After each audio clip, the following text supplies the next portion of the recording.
الحمد لله الذي جعل الشمس والقمر بحسبان والنجم والشجر يسجدان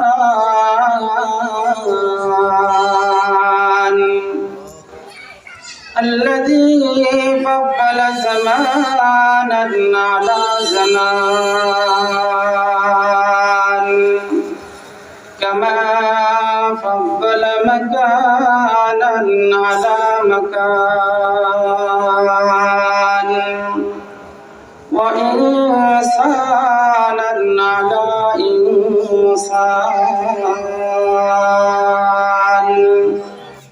ونشهد أن لا إله إلا الله وحده لا شريك له ونشهد أن سيدنا وسندنا وحبيبنا وحبيب ربنا ومولانا محمدا عبده ورسوله الذي أرسله بالحق بشيرا ونذيرا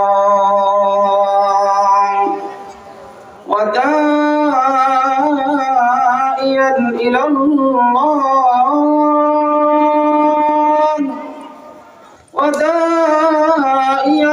الله بإذنه وسراجا منيرا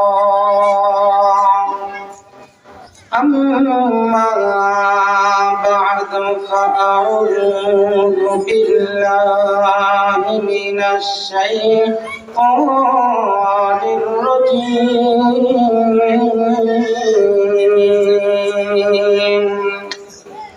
بسم الله الرحمن الرحيم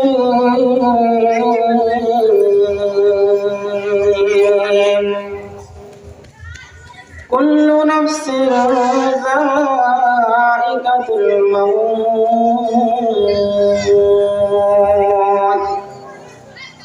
صدق الله المولانا العظيم وصدق رسوله النبي الأمي الكريم ونحن على ذلك لمن الشاهدين والشاكرين والحمد لله رب العالمين. وقال النبي صلى الله عليه وسلم من أدى الصلاة الخمس أكرمه الله تعالى عنه بخمس خصال يرفع عنه ضيق العيش وعذاب القبر ويعطيه الله كتابه بيمينه ويمر على الصراط كالبرق ويدخل الجنة بغير حساب أو كما قال النبي عليه الصلاة والسلام. وقال تعالى في شان حبيبه مخبرا وآمرا إن الله وملائكته يصلون على النبي يا أيها الذين آمنوا صلوا عليه وسلموا تسليما. اللهم صل على محمد وعلى آل محمد كما صليت على إبراهيم وعلى آل إبراهيم إنك حميد مجيد.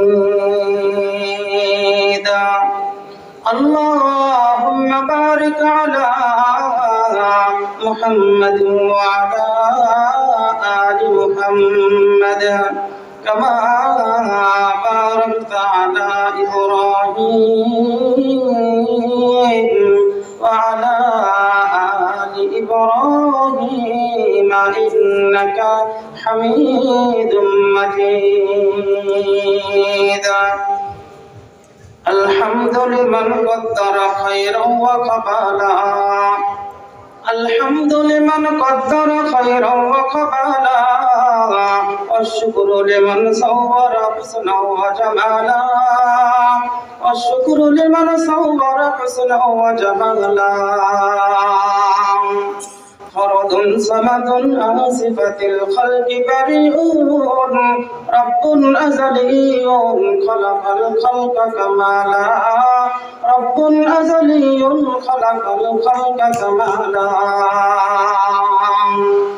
لا جد ولا ند ولا حد لمولاه لا جد ولا ند ولا حد لمولاه الآن كما كان ولم يلق زوالا الآن كما كان ولم يلق زوالا চিন্তা করে দেখো না কবরে কি যাইবা না চিন্তা করে দেখো না কবরে কি যাইবা না যেই কবরে আল্লাহ সারা বন্ধু কেউ থাকবে না চিন্তা করে দেখো না কবরে কি যাইবা না এ দুনিয়া সবই পার খোদা যেতে আসল পথ এ দুনিয়া সবই পর কবর যে তোর আসল ঘর কেমন এসে যাই থাকবি পরে শুধুই মাটির বিছানা কেমন এসে যাই থাকবি পরে শুধুই মাটির বিছানা চিন্তা করে দেখো না কবরে কি যাইবা না চিন্তা করে দেখো না কবরে কি যাইবা না এ দুনিয়া সারিয়া কোথায় যাইবা ভাগিয়া এ দুনিয়া সারিয়া কোথায় যাইবা ভাগিয়া মরণ তোমায় লইবে ঘিরি যতই করো বাহানা মরণ তোমায় লইবে ঘিরি যতই করো বাহানা চিন্তা করে দেখো না কবরে কি যাইবা না দিলে ভরা অহংকার চিনো না আজ খোদার ঘর দিলে ভরা অহংকার চিনো না আজ খোদার ঘর নামাজের লাগিয়া কি তোর একটু মায়া লাগে না চিন্তা করে দেখো না কবরে কি যাইবা না চিন্তা করে দেখো না কবরে কি যাইবা না অবশেষের ঠিকানা শুধুই মাটির বিছানা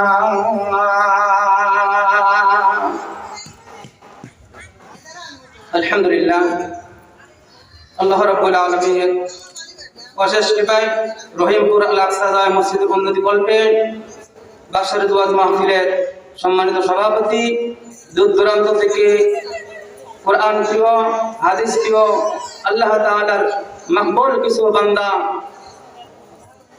আল্লাহ রাব্বুল আলামিন আমাদেরকে স্বয়ং করেছেন আল্লাহ রাব্বুল আলামিনের বড় এক দামি মজমার মতো বসার আল্লাহ রাব্বুল আলামিন সুযোগ দান করেছেন যে রব্বুল আলামিন আমাদেরকে এই মজলিসে বসার সুযোগ দান করলেন সেই মহান রব্বুল আলামিন দরবারে সবাই জোরে সোরে ভক্তি ভরে মহব্বতের সাথে উচ্চ আওয়াজে বলি আলহামদুলিল্লাহ আরো জোরে বলি আলহামদুলিল্লাহ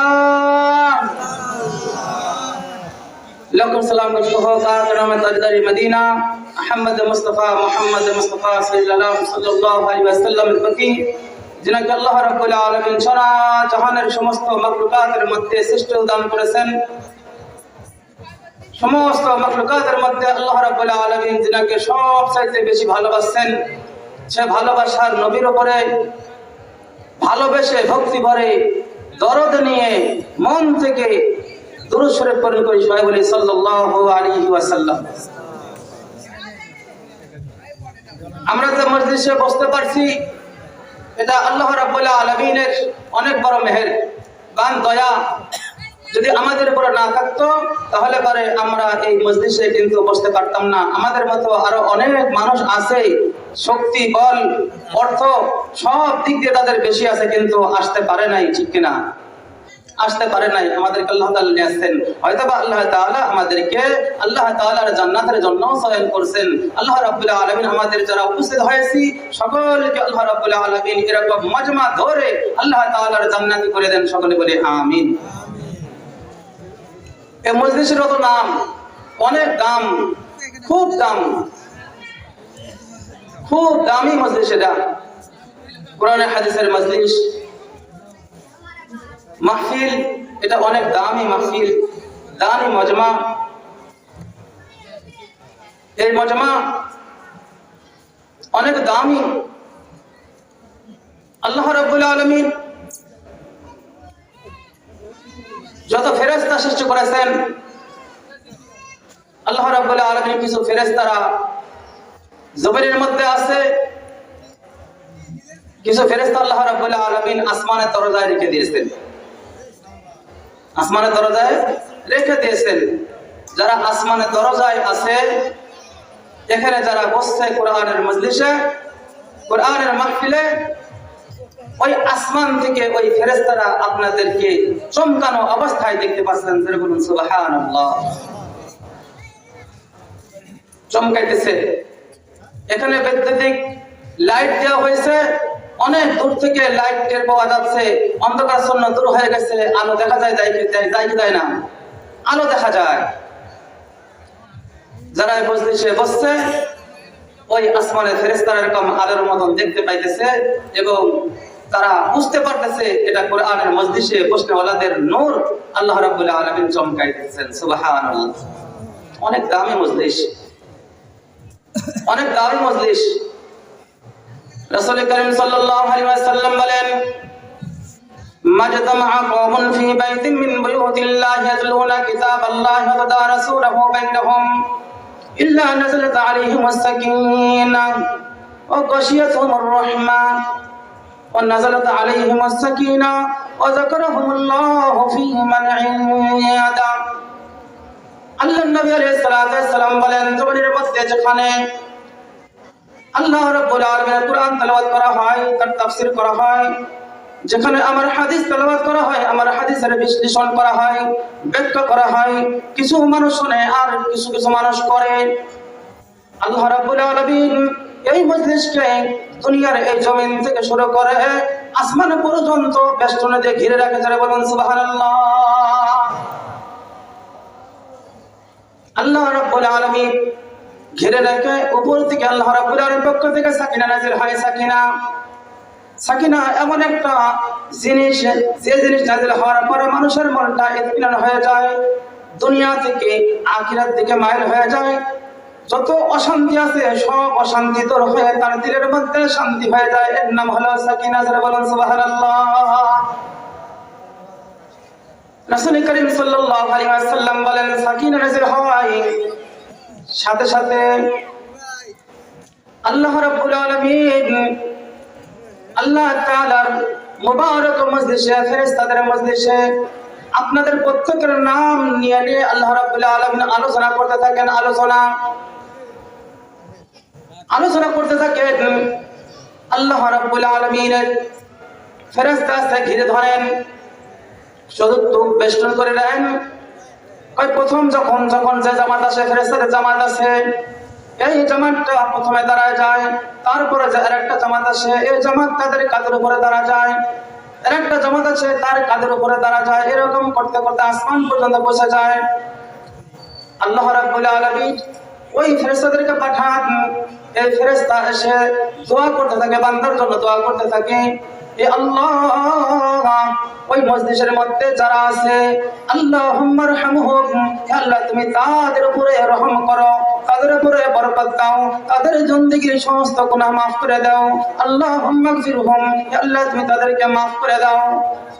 আল্লাহ রাব্বুল আলামিন ফেরেশতারা জিজ্ঞাসা করেন, ও আমার ফেরেশতারা, বান্দারা ওখানে বসে বসে কি করে? ফেরেশতারা বলে, আল্লাহ ওখানে বসে তোমার বান্দারা তোমার কাছে মাফি চায়। মাফ আমরা কি জন্য বসছি? আল্লাহ তাআলার কাছে মাফি চাওয়ার জন্য বসছি, আল্লাহ তাআলার কাছে জান্নাত চাওয়ার জন্য বসছি। আল্লাহ রাব্বুল আলামিন যখন জিজ্ঞাসা করতেন আমার ওই বান্দারা ওখানে বসে বসে কি করে, আল্লাহ রাব্বুল আলামিন কে ফেরেশতারা বলে আল্লাহ তোমার বান্দারা তোমার কাছে মাফ চায়। আল্লাহ রাব্বুল আলামিন বলেন ও আমার ফেরেশতারা আমার ওই বান্দাদেরকে কখনো কি আমাকে দেখছে? আমরা কি আল্লাহ তাআলা কখনো দেখছি? দেখি নাই। ফেরেশতারা বলে আল্লাহ তোমাকে তারা দেখে নাই। তো যদি আমাকে দেখতো তাহলে কি হতো? যদি আমাকে দেখতো আপনাকে দেখতো তাহলে তারা আল্লাহ তাআলা আপনার আরো বেশি বেশি পবিত্রতা পালন করতো, বেশি বেশি আপনার হামদ করতো, বেশি বেশি আপনার শুকরিয়া আদায় করতো। আল্লাহ রাব্বুল আলামিন আবার পাল্টা প্রশ্ন করেন ফেরেশতারা ওই বান্দারা কি চাই? ইয়াসআলুনাকাল জান্নাতা আল্লাহ তোমার কাছে ওই সমস্ত বান্দা তোমার সবচাইতে বড় নিয়ামতের জায়গা জান্নাত চাই। আল্লাহ তাআলা বলেন হাল ইয়ারাউনাল জান্নাতা আমার এই বান্দারা জান্নাত চাই। আমার বান্দারা কি কখনো জান্নাত দেখেছে? ফেরেশতারা বলেন না আল্লাহ জান্নাত দেখে নাই। আল্লাহ রাব্বুল আলামিন বলেন যদি আমার জান্নাত দেখতো তাহলে পরে কি করতো? ফেরেশতারা বলে আল্লাহ যদি তোমার জান্নাত দেখতো তাহলে পরে জান্নাতকে পাওয়ার জন্য হামাগুড়ি দিয়ে জান্নাতের দিকে ছুটতো। ধরে বলেন সুবহানাল্লাহ। জান্নাত দেখে নাই তারপরেও তোমার কাছে জান্নাত চাই। আল্লাহ তাআলা আমরা কি চাই এরা জানেন। আল্লাহ তাআলা জানেন কি জানেন না? আল্লাহ তাআলা জানেন। তারপরে জিজ্ঞাসা করেন আল্লাহ রাব্বুল আলামিন আবার জিজ্ঞাসা করেন ও আমার ফেরেশতারা আমার এই বান্দারা কোন জিনিস থেকে পানা চায়, কোন জিনিস থেকে তারা নাজাত চায়?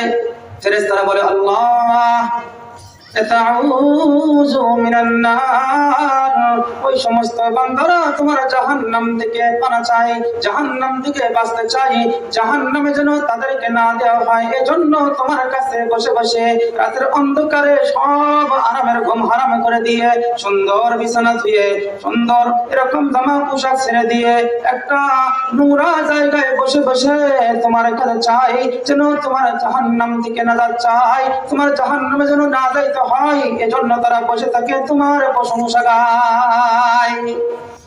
আল্লাহ রাব্বুল আলামিন আবার জিজ্ঞাসা করেন তারা কি আমার জাহান্নামকে দেখছে?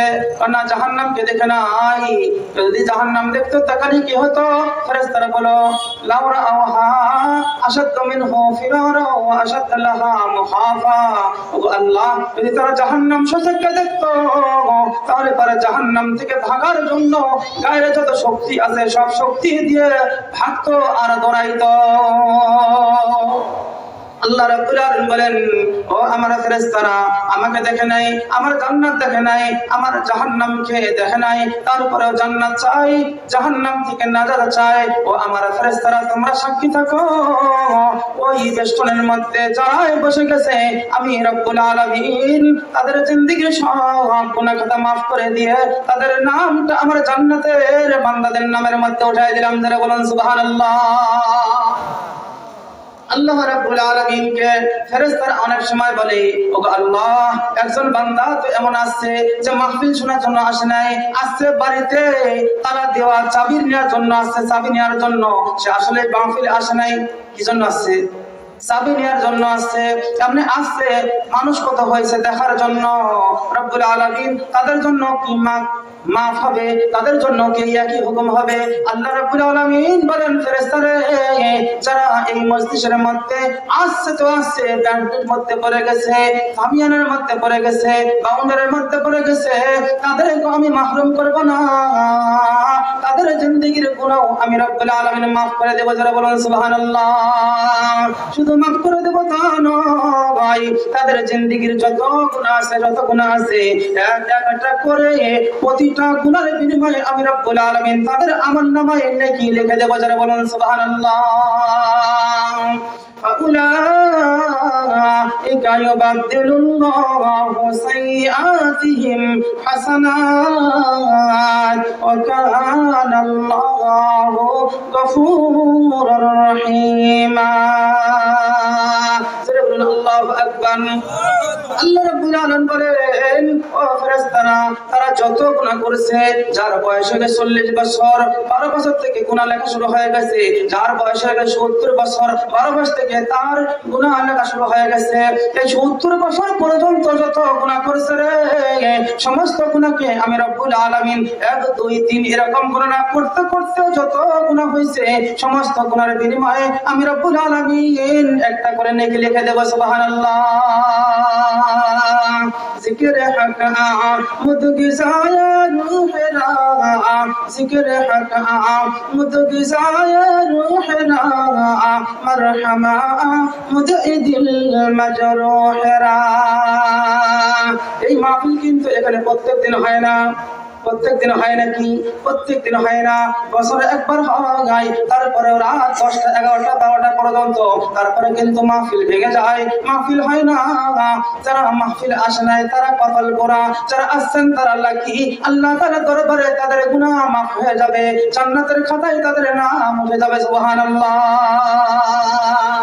যারা বলুন সুবহানাল্লাহ।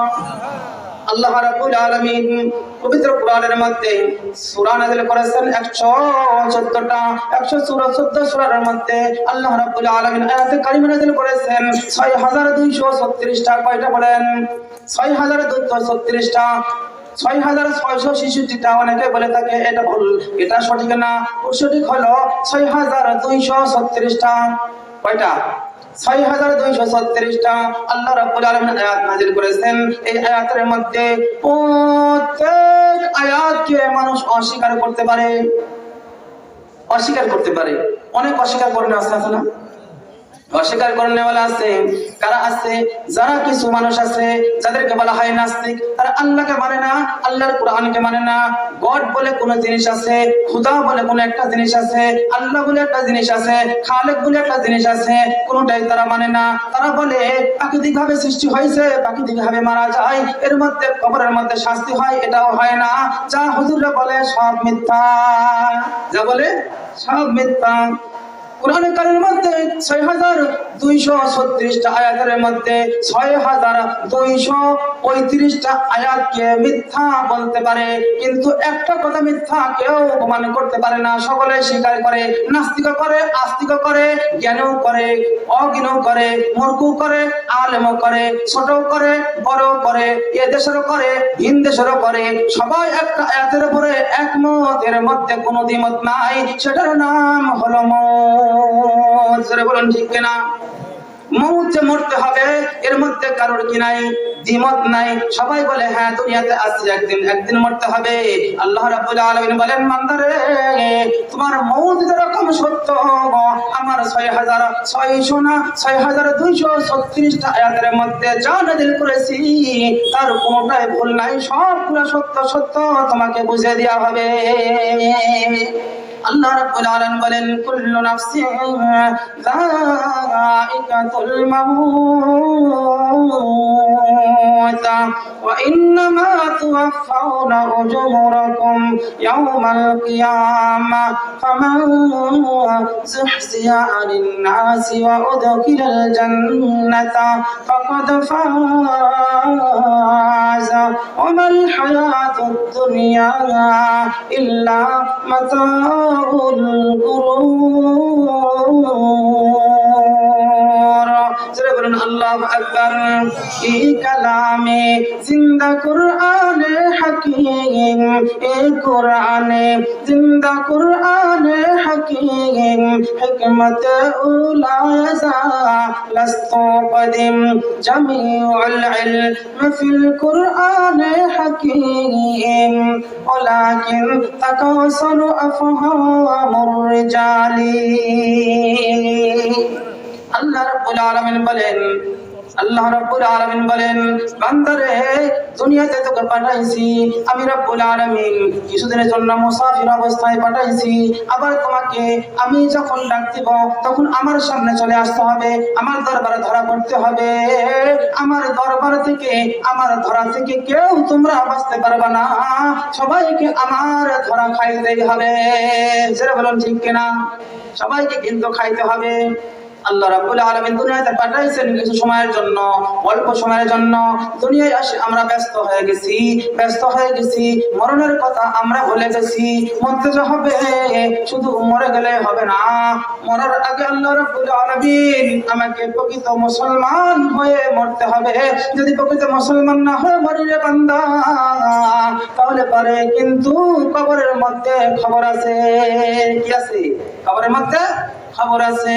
আল্লাহ রাব্বুল আলামিন বলেন, ইয়া আইয়ুহাল্লাযীনা আমানু লা তামুতুন্না ইল্লা ওয়া আনতুম মুসলিমুন। জোরে বলুন আল্লাহু আকবার। ইয়া আইয়ুহাল্লাযীনা আমানু, হে ঈমানদারগণ, লা তামুতুন্না ইল্লা ওয়া আনতুম মুসলিমুন। তোমরা প্রকৃত মুসলমান না হইয়া মৃত্যুর যাত্রী হইও না, ওই মসজিদের গুনার পালকিতে উঠো না। পালকিতে উঠার আগে কি হবে? আমাকে মুসলমান হতে হবে।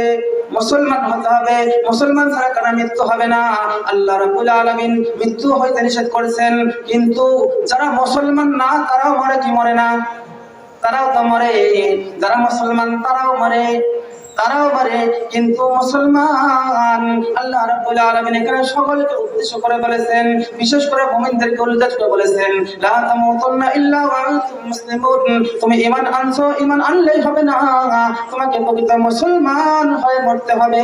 প্রকৃত মুসলমান না হয়ে তুমি ওই গুনার পালকিতে উঠো না।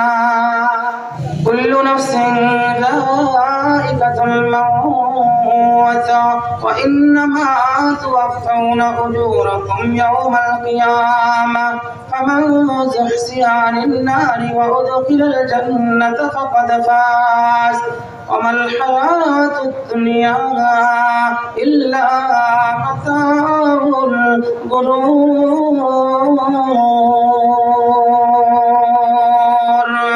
জোরে বলুন আল্লাহু আকবার। আল্লাহ রাব্বুল আলামিন বলেন, কুল্লু নাফসিন যায়িকাতুল মাউত, সবাইকে মৃত্যুবরণ করতে হবে, অর্থাৎ মৃত্যু যে হবে এটা সকলেই কি করে? বিশ্বাস করে। এর থেকে দ্বিমত হওয়ার কোনো সুযোগ কারণ নাই, সকলেই বিশ্বাস করে। মাউত কাসিন কুল্লু নাসিন শারিবু, মাউত কাসিন কুল্লু নাসিন শারিবু, কবর বাইতিন কুল্লু নাসিন দাখিলু, কবর বাইতিন কুল্লু নাসিন দাখিলু। সকলকে মউতের পেয়ালা পান করতে হবে, সকলকে মউত গ্রহণ করতে হবে, এটা ইচ্ছাই হোক বা অনিচ্ছাই হোক। আর ওই কবর নামক একটা খালি জায়গা, প্রতিটি জায়গা সাথী নাই, বাতি নাই, আলো নাই, এমন একটা ঘরের মধ্যে সবাইকে যাইতে হবে কি যাইতে হবে না? যাইতে হবে। এজন্য কবি বলছেন, মৌত কো তুম দূর না সমঝো, মৌত হায় হরদম করিব, मौत को तुम दूर न समझो, मौत है हरदम करीब, फिर नहीं रुखसत ना मिलेगा न बहलाने के लिए। अपने को संभाल गाफिल ना रहो आमाल से, कौन होगा यार तेरा गुरु जाने के लिए। रूह रग रग से निकाली जाएगी, कि एक दिन आप पर खाक डाली जाएगी। মউতকে তুমি দূরে মনে করো না, মউত তোমার নিকট অতি সময় মতো এসে গেলে মাথা হারানো রবে না গতি, সময় মতো এসে গেলে মাথা নাড়ানো রবে না গতি। আপনাকে সন্দেহ বন্ধু আমার, নিজেকে সামলাও বন্ধু আমার, গাফেল থেকো না মউত হতে, গাফেল থেকো না আমল হতে, গফল থেকো না মউত হতে, গাফেল থেকো না আমল হতে। কি হবে সাথী হায় তোমার অন্ধকার সেই কবরেতে, কি হবে সাথী হায় তোমার অন্ধকার সেই কবরেতে। রূহ দেহের উপাসনা থেকে বের করে আনা হবে, রূহ দেহের উপাসনা থেকে বের করে আনা হবে। একদিন হায় তোমার উপর মাটি ঢেলে দেওয়া হবে, একদিন হায় তোমার উপর মাটি ঢেলে দেওয়া হবে। হবে কি হবে না? হবে? কোন রকম ছাড় হবে না, কোন রকম ছাড় হবে না। দুনিয়ার মধ্যে যারা আছে 100 বছর, 200 বছর, 500 বছর যদি তার হাত হয়ে থাকে, তারপরেও তার মৃত্যু হবে কি হবে না? মৃত্যু হবে। কিন্তু আল্লাহ রাব্বুল আলামিন মৃত্যু দিয়েই শুধু ক্ষান্ত না। আল্লাহ রাব্বুল আলামিন দুনিয়াতে পাঠাইছে কিছু কামাই করার জন্য, কিছু নেওয়ার জন্য, কিছু সদাই নিতে হবে। কিছু সদাই যদি নিতে পারি তাহলে পারে কবরটা খালি কবর হবে না, কবরটা আল্লাহর জান্নাতের টুকরা হয়ে যাবে। সুবহানাল্লাহ। আর যদি না যায়, বিদেশে গেছে, টাকা পয়সা খরচ করে বিদেশে গেছে, যাওয়ার পরে ভালো গাড়ি, ভালো বাড়ি, রাস্তাঘাট, ভালো খাবার পায়ে মজে গেছে, আর খবর নাই। ওর যে কামাই করি দেশে কিছু পাঠাইতে হবে, এই খবর আর নাই। বাড়িতে থাকতো পুরে ঘরে, ছোট্ট ঘরে, বিছানা সেরকম সুন্দর না, সবকিছু অবেছলো, খাবার ভালো না। ওখানে গেছে, খাবার ভালো পাইছে, গেছে ভালো জায়গা পাইছে থাকার, ভালো বেডিং পাইছে, ভালো কি পাইছে, খাট পাইছে। এই খাট পায়ে যদি ওখানে শুয়ে থাকে তাহলে পরে ভিসার মেয়াদ আছে কি নাই? ভিসার মেয়াদ আছে। 5 বছর, 7 বছর, 10 বছর এরকম ভিসার মেয়াদ থাকে। যখন মেয়াদ শেষ হয়ে যায় তখন কি ও দেশে এসে থাকতে পারে না? অবৈধ হয়ে যায়, অবৈধ হয়ে যায়। আবার কি করে, যদি সে স্বেচ্ছায় চলে আসে তো আসতে পারে, যদি না হয় তাহলে পরে জোর করে ধরে প্লেনে তুলে দেয়, দেশে চলে যাও, তার কারণ তুমি অবৈধ, তুমি অবৈধ। আল্লাহ রাব্বুল আলামিন আমাদেরকে দুনিয়াতে পাঠাইছেন, আল্লাহ তাআলা দুনিয়াতে পাঠাইছেন। কেন পাঠাইছেন? কিছু মাল আর মাথা, কিছু সদাই নিয়ে যাওয়ার জন্য, কিছু সদাই নিয়ে যাওয়ার জন্য। সদাই যদি না নিয়ে কবরে যায়, কবরটা কি ভালো হবে? আসলে ভালো হবে না, ভালো হবে না। এই মওত এমন একটা জিনিস যার থেকে কোনো পালানোর সুযোগ নাই।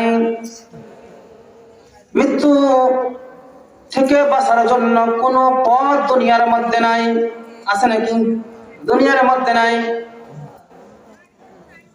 আল্লাহ রাব্বুল আলামিন পবিত্র কোরআনে হাকিমের মধ্যে বলেন, আইনামা তাকুনু ইউদরিকুমুল মাউত ওয়ালাউ কুনতুম ফি বুরুজিন মুশাইয়াদা।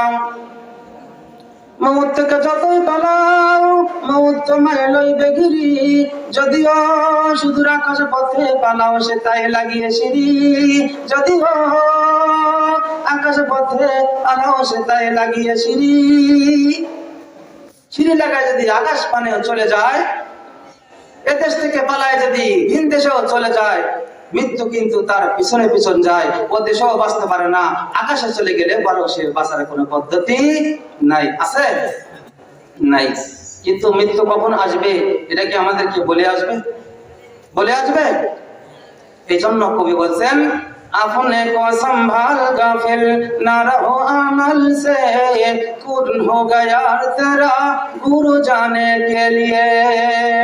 সচেতন হও বন্ধু আমার, গাফিল থেকো না আমল হতে, কি হবে সাথী হয় তোমার অন্ধকার সেই কবরেতে। যেন অচেতন হওয়া যাবে না, সচেতন হতে হবে। কি হতে হবে? সচেতন হতে হবে। মওত কখন আসবে এটা বলে কয়ে আসবে না, বলে কয়ে আসবে না। যখন আল্লাহ রাব্বুল আলামিন নির্দেশ দিয়ে দিবে, তো সঙ্গে সঙ্গে আজরাইল মৃত্যুর গাড়ি নিয়ে আপনার দুয়ারে উপস্থিত হয়ে যাবে। আপনাকে আর দুনিয়ার সমস্ত শক্তি মিলে আপনাকে করতে পারবে না, বাঁচাইতে পারবে না। পারবে নাকি? পারবে না। আল্লাহর নবী হযরত দাউদ আলাইহিস সালাম, দাউদ আলাইহিস সালামের নাম শুনছেন না? হযরত দাউদ আলাইহিস সালাম, আল্লাহ রাব্বুল আলামিন তেনাকে জাবুর কিতাব দিয়েছিলেন। বড় 4 কিতাবের এক কিতাব হযরত দাউদ আলাইহিস সালাম প্রাপ্ত হয়েছিলেন। হযরত দাউদ আলাইহিস সালাম একদিন ঘরের মধ্যে উপস্থিত, ঘরের মধ্যে বসা, জানালা দরজা সব কিছু বন্ধ। এমন সময় দেখি একজন আগন্তুক ঘরের মধ্যে এসে উপস্থিত হয়ে গেছে। হযরত দাউদ আলাইহিস সালাম জিজ্ঞাসা করতেছেন, তুমি কে, কাকে চাও, কি জন্য এসেছো, কি জন্য এসেছো, কাকে চাও? আজরাইল আলাইহিস সালাম বলতেছেন, আমি এক সত্তা, এমন সত্তা যে সত্তাকে কেউ ফিরানোর মতো শক্তি রাখে না, আর আমি আপনাকে চাই। হযরত দাউদ আলাইহিস সালাম বললেন, ঠিক আছে, ঘরের দরজা যখন বন্ধ, জানালা যখন বন্ধ, তখন আজরাইল ছাড়া আর কেউ হইতে পারে না। তুমি কি আজরাইল? কয়, হ্যাঁ আমি আজরাইল। হযরত দাউদ আলাইহিস সালাম বলতেছেন, ও ভাই আজরাইল, তুমি এমন সময় আসছো, এমন সময় আমার ঘরের মধ্যে উপস্থিত হয়েছো যে সময় আমি মৃত্যুর জন্য প্রস্তুত নই, প্রস্তুত নই, তুমি এমন সময় আসছো। হযরত দাউদ আলাইহিস সালামকে আল্লাহর ফেরেশতা আজরাইল আলাইহিস সালাম বলতেছেন, আল্লাহর নবী দাউদ, আপনার এই যে প্রতিবেশী, এই প্রতিবেশী কিছুদিন আগে ছিল, কোথায় গেছে? কয় মারা গেছে। কেমন করে মারা গেল? হঠাৎ করে মারা গেল, হঠাৎ করে মারা গেল। দাউদ আলাইহিস সালামকে আবার স্মরণ করে দিয়েছে, ওই আল্লাহর বান্দা কোথায় গেল? কয় ও তো মারা গেল। কবে মারা গেল? কেমন করে মারা গেল? কয় হঠাৎ করে দেখলাম, তারপরে শুনলাম মারা গেল, এরকম মারা গেল। হযরত আজরাইল আলাইহিস সালাম মালাকুল মউত বলতেছে, আল্লাহর নবী দাউদ, আপনি কি এটা স্মরণ নাই যে আল্লাহর পক্ষ থেকে যখন হুকুম হয়, এই হুকুম থেকে এক চুল আর পিছপা হওয়ার সুযোগ নাই। আল্লাহ রাব্বুল আলামিনের আয়াত কি আল্লাহ তাআলা বলেছেন, আপনার কি স্মরণ নাই? লিকুল্লি উম্মাতিন আজাল, ইযা জাআ আজালুহুম লা ইস্তাখিরুনা সাআতাও ওয়া লা ইস্তাকদিমুন। আল্লাহ রাব্বুল আলামিনের পক্ষ থেকে প্রত্যেকটা মানুষের জন্য, প্রত্যেকটা বাড়ির জন্য একটা নির্দিষ্ট সময় আছে। এই নির্দিষ্ট সময় আছে, নির্দিষ্ট সময় যখন চলে আসবে, তখন আপনার বাড়ির সামনে আপনাকে দাওয়াত করতে হবে না, এমনি এমনি আজরাইল উপস্থিত হয়ে যাবে। আপনি কি আয়াত পড়েন নাই? এই আয়াত শোনায় আল্লাহর নবী হযরত দাউদ আলাইহিস সালামের রূহকে কবজ করে নিয়ে আজরাইল তার জায়গায় চলে যায়। আমারও কিন্তু এরকম হইতে পারে, কি হইতে পারে না? হইতে পারে। আমরা এখানে উপস্থিত আছি, যারা এখানে উপস্থিত আছি, হইতে পারে এমন কোন বান্দার হয়তো বা রুটিন হয়ে গেছে যে এই মাহফিল শোনার পরে বাড়িতে যাইতে পারবে না, রাস্তার মধ্যে তার জান কবজ করা হবে। হইতে পারে কি পারে না? হইতে পারে। আল্লাহর নবী হযরত সুলাইমান আলাইহিস সালাম এরকম ভাবে মজলিসের মধ্যে কথা বলতেছেন, মজলিসের মধ্যে কথা বলতেছেন। মজলিসের মধ্যে কথা বলার প্রাক্কালে একজন আল্লাহর বান্দা পিছন থেকে দৌড়ায় ধরে হযরত সুলাইমান আলাইহিস সালামের কাছে চলে আসলেন। আসার পরে বলতেছেন, ওগো আল্লাহর নবী সুলাইমান, আমি আর এই আপনার মসজিদে উপস্থিত থাকতে চাই না, আমাকে অতি সত্বর আপনি ভারতের হিন্দুস্তান সোমনাথ মন্দিরের কাছে পাঠিয়ে দেন। সুলাইমান আলাইহিস সালাম বলতেছেন, তোমার কি হলো? সেই আগাম থেকে হিন্দুস্তান সোমনাথ মন্দিরে কত শত বাড়ির থাকে, তুমি ওখানে যাইতে চাও কেন? ওখানে যাইতে চাও কেন? আল্লাহর বান্দা বলতেছেন, আল্লাহর নবী, আমি এই মাত্র আজরাইলের বিভক্ত চেহারা দেখতে পেলাম, আমার ভয় হইতেছে হয়তো বা আজরাইল আমার জান কবজ করার জন্য এসে গেছে, এই জন্য আমি আর থাকতে চাই না, আমাকে এখান থেকে আপনি ভারতের সোমনাথ মন্দিরের কাছে পাঠিয়ে দেন। আল্লাহর নবী সুলাইমান আলাইহিস সালাম কে আল্লাহ রাব্বুল আলামিন সারা দুনিয়ার বাদশাহিত্ব দিয়েছিলেন। যারা বলুন সুবহানাল্লাহ। সারা দুনিয়ার বাদশাহী হযরত সুলাইমান আলাইহিস সালামকে আল্লাহ রাব্বুল আলামিন দিয়েছিলেন। সমস্ত কিছুর উপরে আল্লাহ রাব্বুল আলামিন তার হুকুম চালানোর যোগ্যতা দিয়েছিলেন। বাতাস তার কথা শুনতো, আগুন তার কথা শুনতো, এরকম বাতাস তার কথা শুনতো, সমস্ত জিন, সমস্ত পশু পাখি তার কথা শুনতো। আল্লাহ রাব্বুল আলামিন এমন একটা বাদশাহিত্ব হযরত সুলাইমান আলাইহিস সালাম দান করেছিলেন। সুলাইমান আলাইহিস সালামকে যখন আবদার করলো, আমি এই দেশে থাকতে চাই না, আমাকে আপনি সোমনাথ মন্দিরের কাছে পাঠিয়ে দেন, হযরত সুলাইমান আলাইহিস সালাম আল্লাহ রাব্বুল আলামিনের হুকুমে বাতাসকে হুকুম করলেন, বাতাস রে, তুই এই আল্লাহর বান্দারে তোর মাধ্যমে উড়াইয়ে ভারতের সোমনাথ মন্দিরের কাছে পৌঁছায় দে। যারা বলুন সুবহানাল্লাহ। হযরত সুলাইমান আলাইহিস সালাম যখন হুকুম করলেন, অল্প সময়ের মধ্যে বাতাসের মাধ্যমে উড়াইয়া আল্লাহর বান্দারা সুন্নাত মন্দিরের কাছে পৌঁছায় দেওয়ার পরে অনেকদিন পরে আবার হযরতে আজরাইল আলাইহিস সালাম হযরতে সুলাইমান আলাইহিস সালামের সঙ্গে সাক্ষাৎ করার জন্য গেলেন। হযরতে আজরাইল আলাইহিস সালামকে দেখার পরে হযরতে সুলাইমান আলাইহিস সালাম জিজ্ঞাসা করলেন, ও আল্লাহর ফেরেশতা আজরাইল, আপনি ওই দিন আমার ওই মসজিদের শ্রোতাকে ভয়ঙ্কর চেহারা কেন দেখাইছিলেন? এর কারণ কি? যারা বলেন সুবহানাল্লাহ। আজরাইল আলাইহিস সালাম বলতেছেন, ও আল্লাহর নবী, আমি ওই পথ ধরে যাইতেছিলাম, যাওয়ার পরে ওই আল্লাহর বান্দার চেহারা আপনার মসজিদের মধ্যে বসেছিল, তার চেহারাটা আমার সামনে ভেসে আসলো।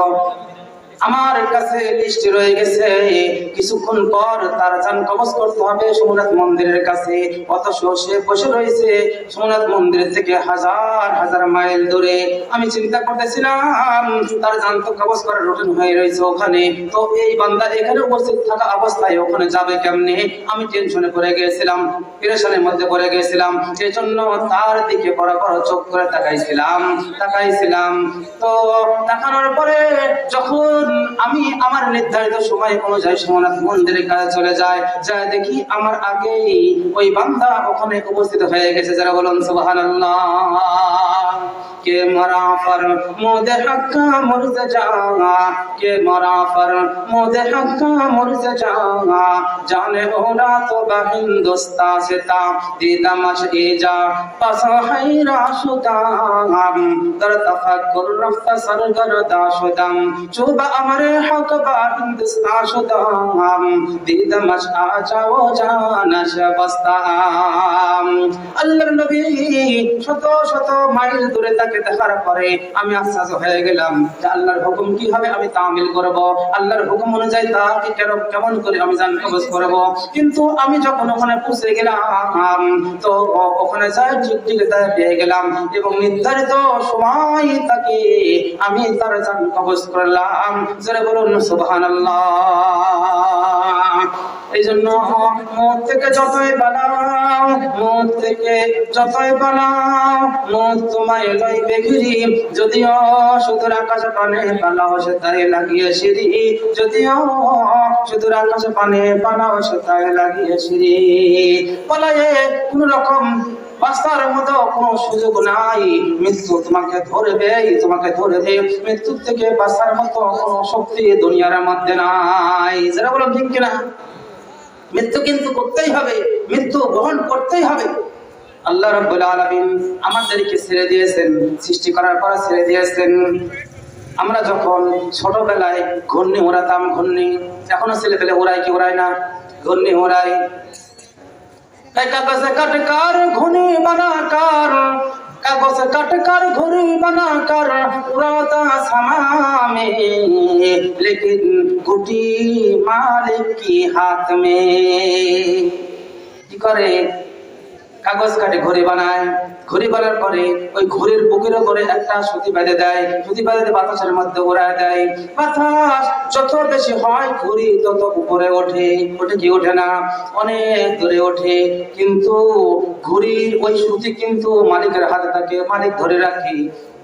যতক্ষণ পর্যন্ত চায় আকাশের মধ্যে দোলনা খায়। ঘুরে যখন উপরে উঠে যায় তারপরে কি করে? দুই দিকে কান বাড়ে আর বলে না আমি তোমার থেকে অনেক দূরে।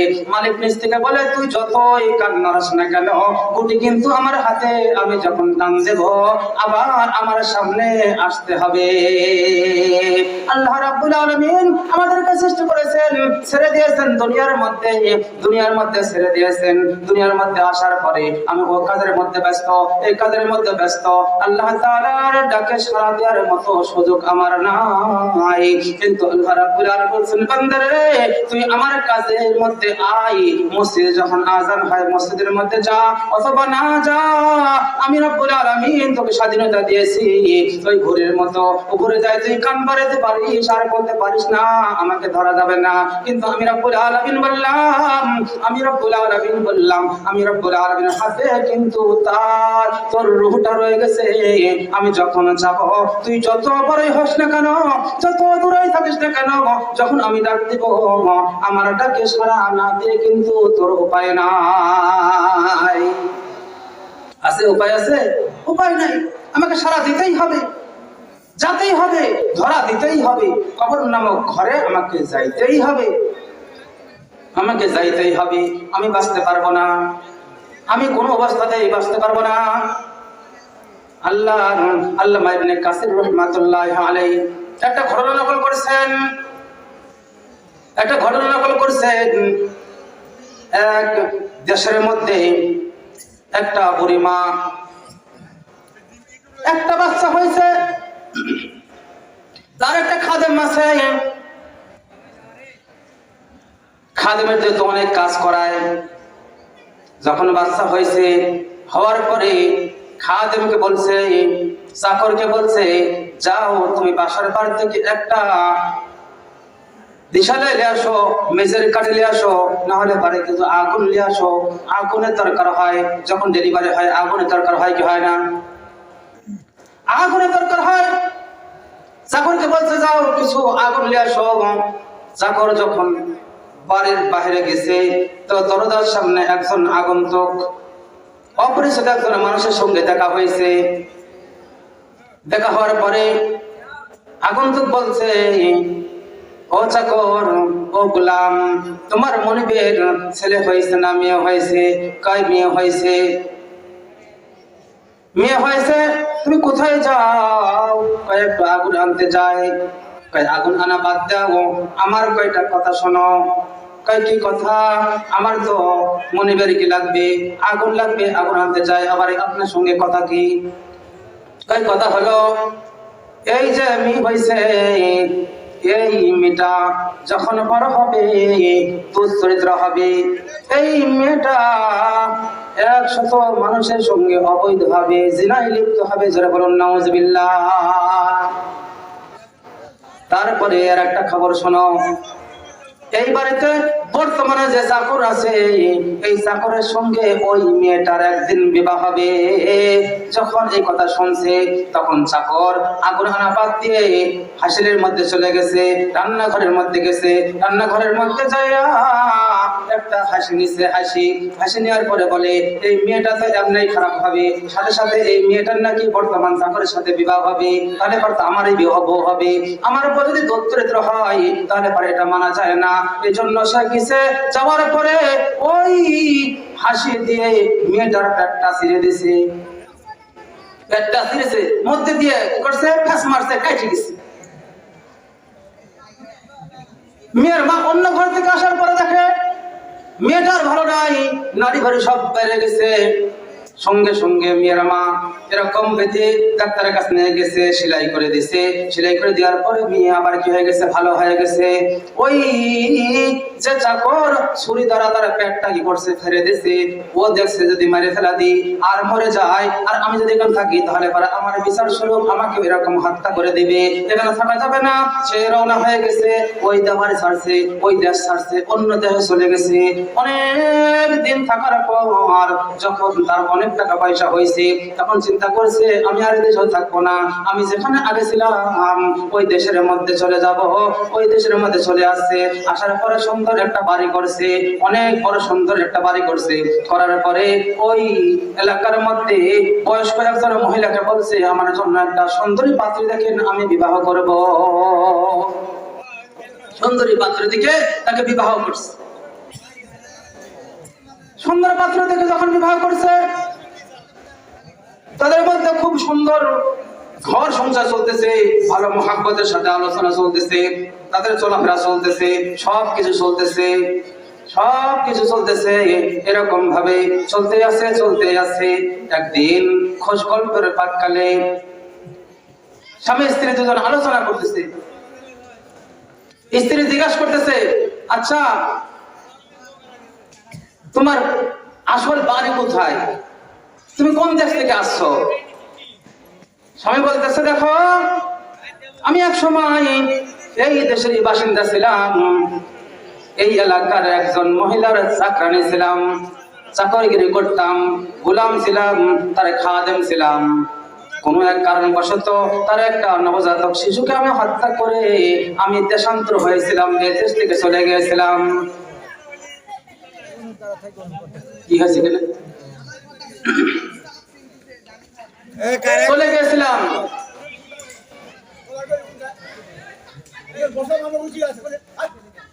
তো আবার ফিরে আসছি।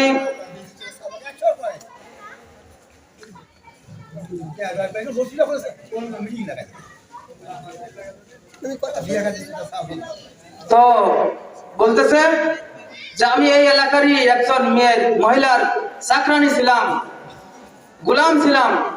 কোনো এক কারণবশত তার একটা নবজাতক বাচ্চা শিশুকে আমি হত্যা করে দেশান্তরিত হয়ে গেছিলাম। তো বউ বলতেছে যে দেখো, তুমি যে মেয়ের পেট ছিঁড়ে দেশান্তর হয়ে গেছিলাম, ওই মেয়ে কিন্তু আমি, ওই মেয়ে আমি।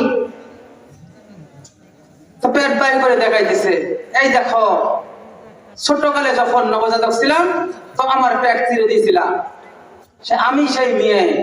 মেয়ে এত সুন্দর দেখতে শুনতে। তো ছেলে বলতেছে যখন তুমি ওই মেয়ে, তাহলে পরে তোমার ব্যাপারে আমি দুইটা কথা জানি। কে বলছিল বলেন তো? ওই হওয়ার পরে যখন আগুন আছে যায়, গেটের মধ্যে একটা আগন্তুকের সঙ্গে দেখা, একজন মানুষের সঙ্গে দেখা, সে কথা বলছিল কয়টা? দুইটা। তো বউ বলতেছে তুমি যার পেট ছিঁড়েছিলা সেই হলাম আমি। তো স্বামী বলতেছে তোমার ব্যাপারে আমি দুইটা কথা জানি, এই দুইটা কথা আমি ছাড়া আর দুনিয়ার কেউ জানে না। কি? আমি জানি তুমি আমার সঙ্গে বিবাহের আগে কমপক্ষে 100 মানুষের সাথে অবৈধভাবে জিনায় লিপ্ত হয়েছ। কয় তোমার কথা ঠিক, কিন্তু 100 হবে কি 100-র বেশি হবে এটা আমার জানা নাই, এটা আমার জানা নাই। তো কয় দ্বিতীয় কথা একটা আমার জানা, সেটা হলো তোমার মৃত্যুর কারণ হবে একটা মাকড়সা। মৃত্যুর কারণ কি হবে? মাকড়সা। তো স্বামী বলতেছে তোমার সঙ্গে যখন আমার বিবাহ হয়েছে, খুব সুন্দরভাবে সংসার চলতেছে, দুজনের মধ্যে ভালো মিল মহব্বত আছে, এটা অসুবিধা নাই, তুমি তো তওবা করলে হয়ে যাবে। কিন্তু আমার জানা তোমার মৃত্যুর কারণ হবে একটা মাকড়সা। তো আমি তোমার জন্য যে ঘর বানাইছি, এই ঘরের মধ্যে সর্বাবস্থায় তুমি খেয়াল রাখবা কোন মাকড়সা, কোন কীট পতঙ্গ যেন প্রবেশ না করতে পারে। যখনই প্রবেশ করবে তো সঙ্গে সঙ্গে তুমি ওটাকে ঝাড়ে দিবা, ওখানে মারিয়ে দিবা, এখান থেকে ঘর থেকে বাহির করে দিবা। এরকম ভাবে চলতেই আছে। ঘরের মধ্যে কোন পোকামাকড় ঢুকতে দেয় না, যদি ঢোকে তাহলে পরে ওটা মারিয়ে দেয়, যদি ঢোকে তাহলে পরে ওটা ঝাড়ু দিয়ে বাহির করে দেয়।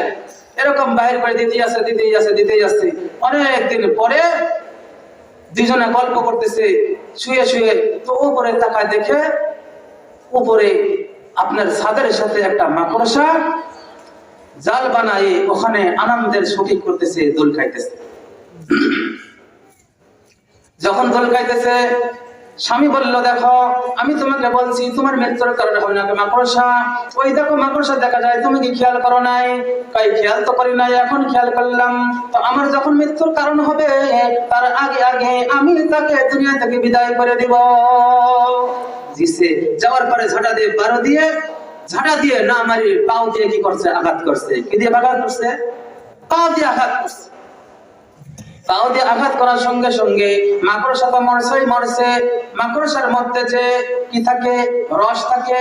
যে কি থাকে? রস। এই রস পায়ের মধ্যে লেগে গেছে। পায়ের মধ্যে লাগা যাওয়ার পরে ওখান থেকে কি হয়েছে? ইনফেকশন ধরে গেছে। ধরে যাওয়ার সঙ্গে সঙ্গে তার পায়ের থেকে শুরু করে সমস্ত বডি একবারে কালো কুচকুচা হয়ে গেছে, কালোই জর্জরা হয়ে গেছে। যখন জর্জরা হয়ে গেছে কিছুদিন পরে আর দুনিয়াতে বাঁচতে পারে নাই, ওই অবস্থায় তার মৃত্যু হয়ে গেছে, ওই অবস্থায় মৃত্যু হয়ে গেছে। তো কি বোঝা গেল? আল্লাহ রাব্বুল আলামিন মৃত্যু যেখানে যেভাবে যে অবস্থায় লেখা আছে, বান্দা সে অবস্থায় সেখানে সেই জায়গায় পৌঁছে যাবে, এর মধ্যে কোনো ভুল নেই।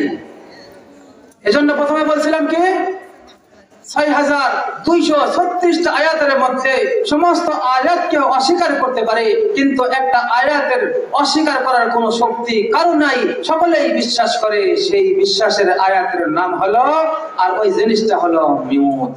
কি? মউত। মউত থেকে কেউ বাঁচতে পারবে না, কেউ বাঁচতে পারবে না। এজন্য মৃত্যুর আগে আগে আমাদেরকে কি করতে হবে? কিছু আমল সংগ্রহ করতে হবে, কিছু আমল সংগ্রহ করতে হবে। এই আমলের মধ্যে সবচেয়ে বড় আমল হলো ঈমান। কি? ঈমান। ঈমান কি? আমানতু বিল্লাহি ওয়া মালাইকাতিহি ওয়া কুতুবিহি ওয়া রাসূলিহি ওয়াল ইয়াউমিল আখির ওয়াল কদরি খাইরিহি ওয়া শাররিহি মিনাল্লাহি তাআলা ওয়াল বা'সি বাদাল মাউত। প্রথম নাম্বার ঈমান হবে কার? আল্লাহর উপর ঈমান আনতে হবে, আল্লাহ তাআলার উপর ঈমান আনতে হবে। আল্লাহ তাআলাকে এক মানতে হবে, আল্লাহ তাআলাকে এক জানতে হবে, আল্লাহ তাআলাকে রাজ্জাক মানতে হবে, আল্লাহ তাআলাকে খালিক মানতে হবে, আল্লাহ তাআলাকে হায়াত দাতা মানতে হবে। সব কিছুর মায়ুত দিনওয়ালা আমার আল্লাহ, সব কিছু বাঁচানোওয়ালাও আমার আল্লাহ। যারা বলেন কে? আল্লাহ। যারা বলেন আল্লাহ। সব কিছুর মালিক কে? আল্লাহ। আল্লাহ রাব্বুল আলামিন সব কিছুর মালিক আমার আল্লাহ, আল্লাহ তাআলাকে মানতে হবে। দ্বিতীয় নাম্বার মুহাম্মদুর রাসূলুল্লাহ সাল্লাল্লাহু আলাইহি ওয়াসাল্লামকে মানতে হবে। ঈমানের ফাসলের মধ্যে যেগুলো আছে সবগুলো হলো ঈমানের অংশ, এটা আমাকে মানতেই হবে। যদি ফেরেশতারা না মানি তাহলে তারা মুসলমান না। যদি কুতুবকে, আল্লাহ তাআলার কিতাব যে পাঠাইছেন কুরআনকে না মানি মুসলমান না। যদি ভাগ্যের ভালো এবং মন্দ ওইটা আল্লাহর পক্ষ থেকে হয় এটা বিশ্বাস না করি তাহলে তারা মুমিন না। ওয়াল বা'সি বা'দাল মাউত, হাসরের ময়দানে আমাকে উঠতে হবে যদি না মানি তাহলে মুসলমান না। আল্লাহ তাআলা হাসরের পরে জান্নাত আছে জাহান্নাম আছে যদি না মানি তাহলে মুসলমান না। এগুলা সবগুলোর উপর ঈমান আনতে হবে, ঈমান আনতে হবে। ঈমান সবচেয়ে বড় দামি, ঈমান সবচেয়ে বড় দামি। একজন ঈমান যার যতক্ষণ পর্যন্ত থাকবে, একজন আল্লাহ বলনেওয়ালা মানুষ যতক্ষণ থাকবে ততক্ষণ পর্যন্ত আল্লাহ তাআলা দুনিয়া ধ্বংস করবেন না, দুনিয়া রাখবে। সূর্য উঠবে, সূর্য ডুববে, চন্দ্র উঠবে, চন্দ্র ডুববে, সমস্ত দুনিয়ার উপর কায়নাত ঠিক থাকবে। যখন একজন আল্লাহওয়ালা, আল্লাহ বলনেওয়ালা থাকবে না তো দুনিয়ার কিছু থাকবে না, সব ধ্বংস হয়ে যাবে, সব ধ্বংস হয়ে যাবে। আল্লাহ রাব্বুল আলামিন রাসূল কারীম সাল্লাল্লাহু আলাইহি ওয়াসাল্লাম মাধ্যমে জানায় দেন, লা তাকুমুস সাআ হাত্তা ইউকালা ফিল আরদি আল্লাহ আল্লাহ। যতক্ষণ পর্যন্ত আল্লাহ আল্লাহ বলনেওয়ালা একজন থাকবে ততক্ষণ পর্যন্ত কিয়ামত হবে না। যারা বলুন সুবহানাল্লাহ। ঈমানদারের দাম কত? ঈমানদারের দাম কত? আল্লাহ রাসূল সাল্লাল্লাহু আলাইহি ওয়াসাল্লাম বলেন, আল্লাহ রাসূল সাল্লাল্লাহু আলাইহি ওয়াসাল্লাম বলেন, যার জাররা পরিমাণ ঈমান আছে, জাররা পরিমাণ। কয় জাররা কেমন? কয় একটা সরিষাকে যদি ভাগ করা হয় ৭০ ভাগের ১ ভাগকে জাররা বলা হয়। কি বলা হয়? ৭০ ভাগের ১ ভাগকে জাররা বলা হয়। আমরা কাপড় কাচি, কাপড় কাচার পরে ঝাড়ু দিই, ঝাড়ু দেওয়ার পরে ছোট্ট ছোট্ট কিবারে পানির টুকরা বাইর হয়, চোখকে দেখা যায় কিন্তু ওটা ধরলে পারে পানি বোঝা যায় না। এরকম বাড়ায় কি বাড়ায় না? এরকম বাড়ায়। ওইটাই ওই পানির অংশটাকে যদি ৭০ ভাগ করা হয় তার ১ ভাগকে জাররা বলা হয়, ১ ভাগকে জাররা বলা হয়। ঘর যখন সকালবেলা সূর্য ওঠে, যে ঘরের মধ্যে সূর্যের আলো পড়ে, ওই আলো পড়তে তখন দেখা যায় অনেক কিছু ধুলাবালি পড়ে, কিন্তু হাত দ্বারা কোনো ধরার সুযোগ নাই, আছে নাকি? নাই। ওই যে ছোট্ট একটা বালুকণা দেখা যায় যায়, ওটাকে যদি 70 ভাগ করা হয়, ওই ভাগ এক ভাগকে যাররা বলা হয়, এক ভাগকে যাররা বলা হয়। আল্লাহ নবী আলাইহিস সালাতু ওয়াস সালাম বলেন, যার কলবের মধ্যে যাররা পরিমাণ ঈমান থাকবে, আল্লাহ রাব্বুল আলামিন ঈমানের দাম হিসাবে এই দুনিয়ার 10 দুনিয়া পরিমাণ জান্নাত ওই বান্দার আল্লাহ রাব্বুল আলামিন দিয়ে দিবে। যারা বলুন সুবহানাল্লাহ। ঈমানের কত দাম, ঈমানের কত দাম। এক নম্বর হলো আল্লাহ তাআলা বলে ঈমান আনতে হবে। কি আনতে হবে? আল্লাহ তাআলা বলে ঈমান আনতে হবে, ঈমান মুফাসসালকে গ্রহণ করতে হবে। দ্বিতীয় নাম্বার হলো ঈমান গ্রহণ করার পরে উৎকৃষ্ট মানের ইবাদতের মধ্যে উৎকৃষ্ট মানের ইবাদত হলো নামাজ। কি? নামাজ। আল্লাহ রাসূল সাল্লাল্লাহু আলাইহি ওয়াসাল্লাম বলেন, আল্লাহ নবী আলাইহিস সালাতু ওয়াস সালাম বলেন, মান আদ্দা সালাতাল খামসা কামাহুল্লাহু তাআলা আনহু বিখামসি কিসাল ইয়ারফা আনহু যিকুল ঈশ ওয়া আযাবুল কবর ওয়া ইউতিহিল্লাহু কিতাবাহু বিয়ামিনিহি ওয়া ইয়ামুরু আলা সিরাতিকাল বুরকি ওয়া ইয়াদখুলুল জান্নাতা বিগাইরি হিসাব। নামাজ কয় ওয়াক্ত ধরে বলেন? নামাজ হলো 5 ওয়াক্ত। আল্লাহ রাব্বুল আলামিন এই নামাজকে 5 ওয়াক্ত দিয়েছিলেন না। প্রথম নম্বর যখন আল্লাহ নবী আলাইহিস সালাতু ওয়াস সালামকে মেরাজের মধ্যে রাখেন, মেরাজের মধ্যে আল্লাহ রাব্বুল আলামিন হাদিয়া স্বরূপ নামাজ 5 ওয়াক্ত দেন নাই। আল্লাহ রাব্বুল আলামিন হাদিয়া স্বরূপ 50 ওয়াক্ত নামাজ উম্মতের উপর দিয়েছিলেন। যারা বলুন সুবহানাল্লাহ। আল্লাহ নবী আলাইহিস সালাতু ওয়াস সালামকে যখন মেরাজে রাখলেন, আল্লাহ রাব্বুল আলামিনের সামনাসামনি বসে রাসূলুল্লাহ সাল্লাল্লাহু আলাইহি সাল্লাম দেখা করলেন, সাক্ষাৎ করলেন, আলোচনা করলেন। যখন রাসূল কারীম সাল্লাল্লাহু আলাইহি সাল্লাম চলে আসবেন আল্লাহ তাআলার কাছে দরখাস্ত করলেন, আল্লাহ আমি তো দুনিয়া থেকে 7 আসমান ভেদ করে আরশে আজিমে বসে আমি রব্বুল আলামিন আপনার সঙ্গে করলাম, সাক্ষাৎ করে গেলাম। ইয়া আল্লাহ, আমার এতিম উম্মত তো আপনার সঙ্গে সাক্ষাৎ করার সুযোগ পাইল না, ওগো আল্লাহ, আমি এই সুন্দর মুহূর্ত আমার উম্মতকে ভুলতে পারি নাই। আল্লাহ রাব্বুল আলামিন বললেন, ও আমার হাবিব, আপনি যখন দুনিয়া থেকে আমার আরশে আজিমে আসার পরে উম্মতকে ভুলতে পারেন নাই। আপনার মেরাজ হয়েছে, আপনার উম্মতের মেরাজ হয় নাই, আমার সঙ্গে দিদার হয় নাই। আমি রব্বুল আলামিন আপনার প্রত্যেকটা উম্মত যারা আমার উপরে ঈমান আনবে, আপনার উপরে ঈমান আনবে, তাদের মেরাজের ব্যবস্থা আমি রব্বুল আলামিন নামাজের মাধ্যমে করে দেব। ওগো আল্লাহর হাবিব, আমি সাল্লাল্লাহু আলাইহি ওয়াসাল্লামকে আমি আপনাকে 50 ওয়াক্ত নামাজ দিলাম, এই নামাজের মাধ্যমে আপনার উম্মত আমার সঙ্গে দিদার করবে। যারা বলুন সুবহানাল্লাহ। আসসালাতু মিরাজুল মুমিনিন।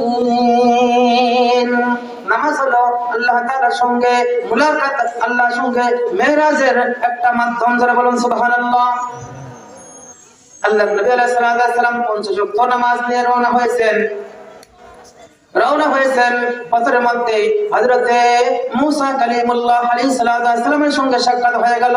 আল্লাহ নবী মুসা আলাইহিস সালাতু ওয়াস সালামকে রাসূলুল্লাহ সাল্লাল্লাহু আলাইহি ওয়াসাল্লামকে জিজ্ঞাসা করতেছেন, ও আল্লাহর হাবিব, আপনি তো গেলেন, আল্লাহ তাআলার সঙ্গে দিদার করলেন, আল্লাহর সঙ্গে মুলাকাত করলেন, আল্লাহর সঙ্গে পরামর্শ করলেন, তো আল্লাহ রাব্বুল আলামিন আপনার জন্য, আপনার উম্মতের জন্য কি উপঢৌকন দিলেন, কি হাদিয়া দিলেন? রাসূল কারীম সাল্লাল্লাহু আলাইহি ওয়াসাল্লাম বললেন, ও নবী মুসা, আল্লাহ রাব্বুল আলামিন আমার উম্মতের জন্য আল্লাহ তাআলা খুশি হয়ে উপঢৌকন হিসেবে হাদিয়া স্বরূপ 50 ওয়াক্ত নামাজ দিয়েছেন। যারা বলুন সুবহানাল্লাহ। হযরত মুসা আলাইহিস সালাম বললেন, ওগো আল্লাহর হাবিব, আপনার উম্মতের হায়াত হবে খুব কম। 50 ওয়াক্ত নামাজ আপনার উম্মতরা পড়তে পারবে না, তাদের জন্য কষ্টকর হয়ে যাবে। আমার উম্মতের উপরে আল্লাহ রাব্বুল আলামিন 2 ওয়াক্ত নামাজ ফরজ করেছিলেন, 2 ওয়াক্তই পড়তে পারে নাই। আমার উম্মতের হায়াত ছিল 1000 বছর, 1500 বছর। ধরে বলুন সুবহানাল্লাহ। 1500 বছর, 1000 বছর এরকম হায়াত পাওয়ার পরেও মাত্র 2 ওয়াক্ত নামাজ ছিল, 2 ওয়াক্ত নামাজও পড়তে পারে নাই। তো আপনার উম্মতের হায়াত তো হবে 60 থেকে 70 বছর। এই 60-70 বছরের মধ্যে তারা এই 50 ওয়াক্ত নামাজ পড়বে কেমনে? নবী আপনি ফিরে যান, নামাজকে কমায় নিয়ে আসেন। নবী আলাইহিস সালাম রওনা হয়ে গেলেন। আল্লাহ রাব্বুল আলামিনের কাছে আরজি করলেন, আল্লাহ আমার উম্মতের হায়াত কম, আমার উম্মত এরকম ৫ ওয়াক্ত নামাজ পড়তে পারবে না। আল্লাহ রাব্বুল আলামিন বললেন, ঠিক আছে হাবিব আপনি আসছেন আপনার খাতিরে ৫ ওয়াক্ত নামাজ কমায় দিলাম। ৪৫ ওয়াক্ত কয়েক তো ৪৫ ওয়াক্ত। রাসূল কারীম সাল্লাল্লাহু আলাইহি সাল্লাম রওনা হয়ে গেলেন। মুসা আলাইহিস সালাম পথে দাঁড়ায় রইছেন। মুসা আলাইহিস সালাম বললেন, কি হলো? যে আল্লাহ তাআলা আমার উম্মতের জন্য সহজ করে দিয়েছেন, ৫ ওয়াক্ত কমায় দিয়েছেন। মুসা বলেন, এই ৪৫ ওয়াক্ত নামাজ আপনার উম্মত পড়তে পারবে না, আপনি আবার যান। আল্লাহর নবী আলাইহিস সালাম আবার গেলেন। আল্লাহ রাব্বুল আলামিন দরবারে যাওয়ার পরে আল্লাহ বললেন, ওগো আমার হাবিব আপনি কি জন্য আসছেন আমি রাব্বুল আলামিন জানি, আরো ৫ ওয়াক্ত কমায় দিলাম, ৪০ ওয়াক্ত নিয়ে যান। আল্লাহ রাব্বুল আলামিনের কাছে ৪০ ওয়াক্ত নিয়ে আবার রওনা হয়ে গেল। এরকম যাইতে যাইতে ৯ বার ঘুরলেন। কয়বার ঘুরলেন? ৯ বার ঘুরলেন। যাওয়ার পরে যখন ৫ ওয়াক্ত বাকি, মুসা আলাইহিস সালাম বললেন, আপনার উম্মত ৫ ওয়াক্ত নামাজ পড়তে পারবে না, কষ্ট হয়ে যাবে, আপনি আবার যান। রাসূল সাল্লাল্লাহু আলাইহি ওয়াসাল্লাম বলেন, আমি লজ্জা পাইতেছি আল্লাহ তাআলার কাছে যাইতে, যদি ৫ ওয়াক্ত কমাইতে এরকম ৫ ওয়াক্ত আছে, যদি আবার যায় ৫ ওয়াক্ত আল্লাহ তাআলা রেখে দেয়, তাহলে এবার আমার উম্মত দিদার করবে কেমনে? জোরে বলুন সুবহানাল্লাহ।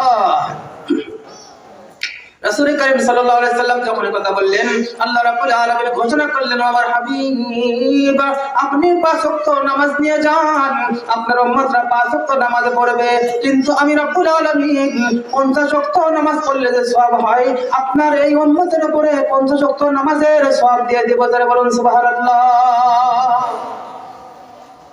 ৫০ থেকে ৫ ওয়াক্ত ঈমান গ্রহণ করার পরে সবচেয়ে গুরুত্বপূর্ণ ইবাদত হলো নামাজ। কয়েক তো? ৫ ওয়াক্ত। যদি ৫ ওয়াক্ত নামাজ কেউ করতে পারে, আল্লাহ রাব্বুল আলামিন তাকে ৫টা পুরস্কার দিবে। কয়টা পুরস্কার জোরে বলেন? ৫টা পুরস্কার দিবেন। আল্লাহ নবী আলাইহিস সালাম বলেন, মান আদ্দা সালাতাল খামসা আকরামাহুল্লাহু তাআলা আনহু বিখামসি কিসাল। যারা ৫ ওয়াক্ত নামাজ পড়বে, আমার আল্লাহ রাব্বুল আলামিন তাকে ৫টা পুরস্কার দিবে। ১ নম্বর হলো ইয়ারফাউ আনহু যিকুল ঈশ। দুনিয়ার মধ্যে আল্লাহ তাআলা তার রিজিকের অভাব দূর করে দিবে, রিজিকের অভাব হবে না, পর্যাপ্ত পরিমাণ রিজিকের ব্যবস্থা আল্লাহ রাব্বুল আলামিন এই নামাজের মাধ্যমে বান্দার জন্য করে দিবে। যারা বলুন সুবহানাল্লাহ। প্রথম নাম্বার পুরস্কার কি? রিজিকের অভাব দূর হয়ে যাবে, রিজিকের অভাব বান্দার থাকবে না। রিজিকের কারণেই মানুষ কি করে? নামাজে অলসতা করে, নামাজ পড়ে না, ব্যবসা করতে যায় নামাজ ছেড়ে দেয়, চাকরি করতে যায় নামাজ ছেড়ে দেয়, কৃষি কাজ করতে যায় নামাজ ছেড়ে দেয়। আমার আল্লাহ তাআলা বলেন, বান্দারে তুই নামাজ পড়তে যা, আমি রব্বুল আলামিন তোর রিজিক পৌঁছায় দেব। যারা বলুন সুবহানাল্লাহ। রিজিক কার হাতে? আল্লাহ তাআলার হাতে। وفي السماء رزقكم وما توعدون। বান্দারে রিজিক হলো আমার কাছে, আসমানের রিজিক। রিজিক যদি চাও তাহলে আসমান ওয়ালার সঙ্গে সম্পর্ক করে নাও। যদি আসমান ওয়ালার সঙ্গে সম্পর্ক করতে পারো, তো আসমান থেকে রিজিক নাজিল করে দেব, তোমার কখনো অভাব হবে না। যারা বলুন সুবহানাল্লাহ। অভাব হবে না। ২ নম্বর হলো ইয়ারফাউ আনহু যিকুল ঈশ ওয়া আযাবুল কবর। ২য় নম্বর হলো কবরের মধ্যে যাওয়ার পরে শাস্তি হবে। কারোর জন্য শাস্তি হবে, কারোর জন্য সবচাইতে বড় আরামগাহ হবে, আরামের স্থান হবে, আরামের স্থান হবে। আল্লাহ নবী আলাইহিস সালাম বলেন, আল কবরু রাউযাতুম মিন রিয়াদিল জান্নাতি আও হুফরাতুম মিন হুফারিন নার। কবরটা কারোর জন্য জান্নাতের টুকরা হয়ে যাবে, অথবা কারোর জন্য জাহান্নামের গর্ত হয়ে যাবে।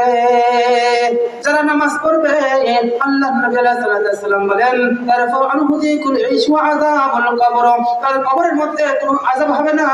আল্লাহ রাব্বুল আলামিন কবরের আযাবকে চিরদিনের জন্য উঠায় নেবে। যারা বলুন সুবহানাল্লাহ। কবরের আযাব খুব ভয়ঙ্কর, খুব সাংঘাতিক, খুব সাংঘাতিক। যদি নামাজ পড়া হয়, আল্লাহ রাব্বুল আলামিন কবরের আযাবকে উঠায় নেবে, আযাবকে উঠায় নেবে, কবরের আযাব থাকবে না। কবর খুব ভয়ানক জায়গা। কবর প্রত্যেকদিন ৭০ বার করে বলতে থাকে। কতবার ধরে বলেন? ৭০ বার করে বলতে থাকে, আনা বাইতুত তুরবা, ও আল্লাহর গোলাম, দুনিয়াতে কিছু শুধু খাওয়া আর পড়ার জন্য নয়, দুনিয়াতে কিছু আমল নিয়ে আসার জন্য। যদি তুমি আমল নিয়ে আসো তাহলে পারে আমি একা ঘর একা থাকবো না, আল্লাহ রাব্বুল আলামিন জান্নাতের সাথে তোমার যোগাযোগ ব্যবস্থা করে দেবে। সুবহানাল্লাহ। একা থাকবে না তুমি। কবর খুব ভয়ানক জায়গা। আনা বাইতুত তুরবা, আমি খালি খালি একা মাটির ঘর। আনা বাইতুল ওয়াহদা, আমার মধ্যে আর কেউ নাই। আনা বাইতুল ওয়াহশাতি ওয়াত তুরাব, আমার মধ্যে পোকা মাকড় সাপ বিচ্ছু দ্বারা ভরা। যদি আসতে চাও তো আমল সঙ্গে নিয়ে আসো। আল্লাহ রাসূল সাল্লাল্লাহু আলাইহি ওয়াসাল্লাম বলেন, তুমি আমলের সর্বপ্রথম যেটা সেটা হলো ঈমান, তারপর হলো নামাজ। নামাজ নিয়ে যাও, আল্লাহ তাআলা কবরের আযাব উঠায় নেবে, আযাব হবে না। জোরে বলুন সুবহানাল্লাহ। হযরত উসমান বিন নুরাইন রাদিয়াল্লাহু তাআলা আনহু, আল্লাহ নবী আলাইহিস সালাতু ওয়াস সালামের আল্লাহ রাসূল সাল্লাল্লাহু আলাইহি সাল্লামের পরে তৃতীয় খলিফা হযরত উসমান রাদিয়াল্লাহু তাআলা আনহু এরকম যখন আলোচনা শুনতেন তখন উনি অত কাঁদতেন না। যখন কবরের আযাবের কথা শুরু হইতো, কবরের কথা শুরু হইতো, কবর দেখতেন, তখন উনি কাঁদতে কাঁদতে তিনার দাড়িগুলা ভিজাই দিতেন। অন্যান্য সাহাবারা জিজ্ঞাসা করতেন, গো উসমান, আপনি তো অন্য আলোচনা শুনলে পারে কাঁদেন না, আপনার দাড়ি এরকম চোখের পানিতে ভিজে যায় না। ওগো আল্লাহর নবীর সাহাবী উসমান, আপনি কবর দেখলে পারে এত কাঁদেন কেন? উসমান বলে, আমি রাসূল কারীম সাল্লাল্লাহু আলাইহি ওয়াসাল্লাম থেকে শুনেছি, আল কবরু আউয়ালু মানজিল মিন মানাজিলিল আখিরা, কবর হলো আখিরাতের ঘাঁটি সময়ের মধ্যে থেকে প্রথম ঘাঁটি। এই ঘাঁটির মধ্যে যদি কোনো মানুষ নিরাপদ থেকে যায়, ওই ঘরের মধ্যে যদি তাকে আযাব না দেওয়া হয়, ওই ঘরের মধ্যে থেকে যদি শান্তির ব্যবস্থা হয়ে যায়, তাহলে পরে যত প্রকারের ঘাঁটি আছে সব শান্তির ব্যবস্থা হয়ে যাবে। আর কবরের মধ্যে যদি তার আযাব শুরু হয়ে যায়, তাহলে প্রত্যেকটা ঘাঁটির মধ্যে তার আযাবের দ্বিগুণ চিরগুণ এরকম বাড়তেই থাকবে। এজন্য আমি উসমান যখন কবর দেখি, যখন কবরের আযাবের কথা শুনি, যখন কবর সম্পর্কে আলোচনা শুনি, তখন আমার দিল ভেঙে যায়, আমার চোখ দ্বারা পানি পড়তে থাকে, আমি আর নিজেকে কন্ট্রোল রাখতে পারি না। জোরে বলুন আল্লাহু আকবার। কবরে আমাকে যাইতে হবে, এজন্য কি করতে হবে? আমাকে আমলটা সঙ্গে নিতে হবে, নেক আমল। এই আমলের মধ্যে সর্বপ্রথম হবে কি? আমার নামাজ। আল্লাহ নবী সাল্লাল্লাহু আলাইহি ওয়াসাল্লাম বলেন, আউয়ালু মা ইউহাসাবু বিল আবদি ইয়াউমাল কিয়ামাতি আস-সালাহ। কিয়ামতের ময়দানে, হাসরের ময়দানে বান্দার থেকে সর্বপ্রথম নামাজের হিসাব চাওয়া হবে। নামাজের হিসাব চাওয়া হবে। ইন সালুহা সাইরু আমালি ওয়া ইন ফাসাদা সাইরু আমালি। যদি নামাজ শুদ্ধ হয়ে যায়, নামাজের হিসাব যদি সহজ হয়ে যায়, নামাজের হিসাব যদি সে দিতে পারে, তাহলে পরে সমস্ত হিসাব তার জন্য সহজ হয়ে যাবে। নামাজের হিসাব যদি না দিতে পারে, তার জন্য প্রত্যেকটা হিসাব কঠিন হয়ে যাবে। কি হয়ে যাবে? কঠিন হয়ে যাবে।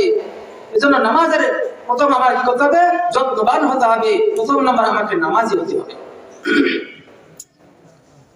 আল্লাহ রাব্বুল আলামিন যারা নামাজ পড়বে কয়টা পুরস্কার দিবেন? 5টা পুরস্কার দিবেন। প্রথম নাম্বার, দুনিয়াতে থাকতে তার রিজিকের অভাব থাকবে না, রিজিকের অভাব দূর করে দিবে। 2 নাম্বার হলো ওয়ারফাউ আযাবুল কবর, কবরের আযাবকে আল্লাহ তাআলা উঠায় নেবে। 3 নাম্বার, ওয়ামুরু আলা সিরাতিকাল বারকি, আল্লাহ রাব্বুল আলামিন পুল সিরাতকে বিদ্যুতের গতির ন্যায় পার করে দিবে। জোরে বলুন সুবহানাল্লাহ। বিদ্যুতের গতির ন্যায় পার করে দিবে। বিদ্যুৎ সুইচে টিপ দেওয়ার সঙ্গে সঙ্গে কি হয়ে যায়? সমস্ত জায়গা ছড়ায় যায়। যতদিন পর্যন্ত লাইন আছে, যদি নামাজ পড়ে আল্লাহ রাব্বুল আলামিন 30,000 বছরের ফুল সিরাত চুলের মতন ধার হবে, চুলের মতন চিকন হবে। একবারে অমাবস্যার রাতের মতো অন্ধকার হবে। এই অন্ধকার রাতের এরকম চিকন ছুরির মতো ধারালো ব্রিজ আর পুলকে আল্লাহ রাব্বুল আলামিন বিদ্যুতের গতির ন্যায় পার করে দিবে। যারা বলো সুবহানাল্লাহ। ويمر على صراط المستقيم ويدخل الجنة بغير حساب। 4 নম্বর হলো ويعطيه الله كتابه بيمينه। আল্লাহ রাব্বুল আলামিন হাশরের ময়দানে তার ডান হাতে আমলনামা দিবে। ডান হাতে যে আমলনামা পেয়ে যাবে সে আল্লাহ তাআলার জান্নাতের মেহমান হয়ে যাবে। যারা বলুন সুবহানাল্লাহ। ওয়ায়াদখুলুল জান্নাতা বিগাইরি হিসাব, আর বিলা হিসাব, কোনো হিসাব কিতাব ছাড়া আল্লাহ রাব্বুল আলামিন তাকে জান্নাতের মেহমান বানিয়ে দিবে। যারা বলুন সুবহানাল্লাহ। কয়টা পুরস্কার? 5টা পুরস্কার। এজন্য আমাদেরকে কি হতে হবে? নামাজি হতে হবে। আল্লাহ রাব্বুল আলামিন যারা নামাজ পড়বে তাদেরকে বিলা হিসাব জান্নাতে দিয়ে দিবে। যারা নামাজ পড়বে না কবরের মধ্যে তো আযাব হবেই হবে। যারা জান্নাতে চলে গেছে, জান্নাতে যাওয়ার পরে জান্নাতের মধ্যে আল্লাহ রাব্বুল আলামিন বাড়ি দিবে, গাড়ি দিবে, নারী দিবে, অট্টালিকা দিবে, যা চাবে সব কিছু দিবে। যারা বলুন সুবহানাল্লাহ। ইন্নাল্লাযীনা ক্বালু রাব্বুনাল্লাহ সুম্মা ইসতাকামু তাতানাজ্জালু আলাইহিমুল মালাঈকাতু আল্লা তাখাফু ওয়া লা তাহজানু ওয়া আবশিরু বিল জান্নাতিল্লাতী কুনতুম তুআদুন। আল্লাহ রাব্বুল আলামিন জান্নাত দিয়ে দিবে। মা তাশতাহি আনফুসুকুম ওয়া লাকুম ফিহা মা তাদউন। যা চাবে তা তো দিবেই, যা চাবে না তাও আল্লাহ তাআলা দিয়ে দিবে। যারা বলুন সুবহানাল্লাহ। দিবে তো জান্নাতে চলে যাবে। জান্নাতে যাওয়ার পরে অনেক দিন চলে যাওয়ার পরে জান্নাতবাসীরা আল্লাহ তাআলাকে বলবে, আল্লাহ আল্লাহ, দুনিয়ার মধ্যে আমার বন্ধু ছিল, আমার বন্ধু ছিল, আল্লাহ জান্নাতের মধ্যে আসলাম, আমার ওই বন্ধুর সঙ্গে তো দেখা হইল না, আমি ওই বন্ধুর সাথে দেখা করতে চাই, বন্ধুর সঙ্গে দেখা করতে চাই। আল্লাহ রাব্বুল আলামিন বলবেন, বান্দা জান্নাতের মধ্যে তোকে স্থান দিলাম, জান্নাতের মধ্যে বাড়ি দিলাম, জান্নাতের মধ্যে গাড়ি দিলাম, জান্নাতের মধ্যে বিবি দিলাম, হুর গিলমান দিলাম, তারপরে তুই কেন তোর বন্ধুর সঙ্গে সাক্ষাৎ করতে চাস? তাই আল্লাহ দুনিয়ার মধ্যে একই সাথে খেলছি, একই সাথে বাজার করছি, একই সাথে চাকরি করছি, একই সাথে ব্যবসা করছি, একই সাথে অনেক খেলাধুলা করছি, রব্বুল আলামিন এই জান্নাতের মধ্যে আসলাম কিন্তু বন্ধুকে পাইলাম না, বন্ধুকে আমার দেখার শখ জাগতেছে, আমার খাহির জাগতেছে। আল্লাহ রাব্বুল আলামিন বলবেন, বান্দারে তোকে তোর নেক আমলের কারণে জান্নাত দিয়েছি, আর তোর বন্ধু বদআমল করছে এজন্য তোর বন্ধু জাহান্নামে চলে গেছে।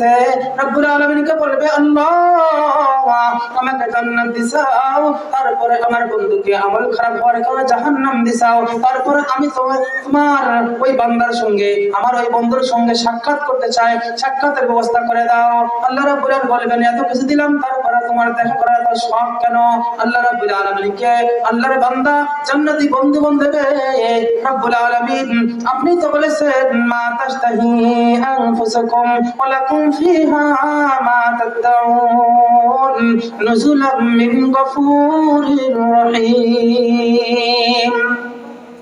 আপনি তো বলেছেন যা চাবো তাই দিবেন, তো আমি চাই আমার বন্ধুর সঙ্গে সাক্ষাৎ করার জন্য। আল্লাহ রাব্বুল আলামিন বলবেন, তাই নাকি? আমি বলছিলাম? আল্লাহ বলছিলাম। কোথায় বলছিলাম? আপনি যে কুরআন নাযিল করেছিলেন এই কুরআনের মধ্যে বলছিলেন কুরআন সত্য, তো আপনার কথাও সত্য, আপনি দেওয়ার ওয়াদা করেছেন, আমি দেখতে চাই আমার বন্ধুর সঙ্গে দেখা করার সুযোগ করে দেন। যারা বলুন সুবহানাল্লাহ। আল্লাহ রাব্বুল আলামিন জান্নাতের থেকে জাহান্নামের একটা পার্টিশন দিয়ে দিবে, পার্টিশন দিয়ে দিবে। জান্নাতের এবার থেকে জান্নাতি বন্ধু জাহান্নামী বন্ধুর সঙ্গে কথা বলবে, কথা কথা বলবে, আল্লাহ রাব্বুল আলামিন সুযোগ করে দিবে। তো জান্নাতে বন্ধু জান্নাতের দরজার কাছে যাইয়া, জাহান্নামে বন্ধু জাহান্নামের দরজার কাছে চলে আসবে। মধ্যখানে একটা পর্দা থাকবে, এই পর্দার এপার থেকে ওপারে কথা বলবে। জান্নাতি বন্ধু জাহান্নামী বন্ধুকে জিজ্ঞাসা করবে, বন্ধুরে একই সাথে খেলাধুলা করতাম, একই সাথে চাকরি করতাম, একই সাথে ব্যবসা করতাম, একই খাবার খাইতাম, একই মেসে থাকতাম, একই স্কুলে লেখাপড়া করতাম, তো বন্ধু আমি জান্নাতি তুমি জাহান্নামী কেন? এই কথার উত্তর দাও। এই যুবক ভাইরা মন খুলে শুনেন, তো কি বলতো যে আমরা একসাথে থাকতাম, আমি জান্নাতি তুমি জাহান্নামী কেন? আল্লাহ রাব্বুল আলামিন পবিত্র কোরআনের মধ্যে কথাটা বলতেছেন, ফি জান্নাতি ইয়াতাসাআলুন আনিল মুজরিমিনা মা সালাকাকুম ফি সাকার ক্বালু লাম নাকু মিনাল মুসাল্লিন। বন্ধুরে আমি জাহান্নামে তুমি জান্নাতে, এর কারণ হলো যখন মসজিদে আযান হতো আল্লাহু আকবার আল্লাহু আকবার, হাইয়া আলাস সালাহ হাইয়া আলাল ফালাহ। বন্ধুরে যখন তোমার কানে আযানের আওয়াজ চলে আসতো, যখন আযানের আওয়াজ চলে আসতো, তো তুমি ব্যবসা বাণিজ্য ছেড়ে দিয়ে সঙ্গে সঙ্গে মসজিদে রওনা হয়ে যাইতে। বন্ধু যখন আযানের আওয়াজ তোমার কানের মধ্যে আসতো, তুমি চাকরি ছেড়ে দিয়ে মসজিদে চলে যাইতে, ব্যবসা ছেড়ে দিয়ে চলে যাইতে, তোমার কৃষি কাজ করতে যায়, যখন আযানের আওয়াজ তোমার কানের মধ্যে আসতো, কৃষি কাজ বাদ দিয়ে তুমি মসজিদের দিকে চলে যাইতে। বন্ধু তুমি যাইতে, কিন্তু আমি ওখানে বসে থাকতাম, আমি যাইতাম না, আমি ব্যবসার মধ্যে থাকতাম, আমি চাকরির মধ্যে থাকতাম, আমি কৃষি কাজের মধ্যে থাকতাম। বন্ধুরে তুমি নামাজি ছিলা দুনিয়ার মধ্যে, এজন্য আল্লাহ তাআলা তোমাকে জান্নাত দিয়েছে, আর আমি নামাজ পড়তাম না, এজন্য আল্লাহ নারাজ হয়ে আমাকে জাহান্নামে দিয়েছে। সেটা বলুন নাউযুবিল্লাহ।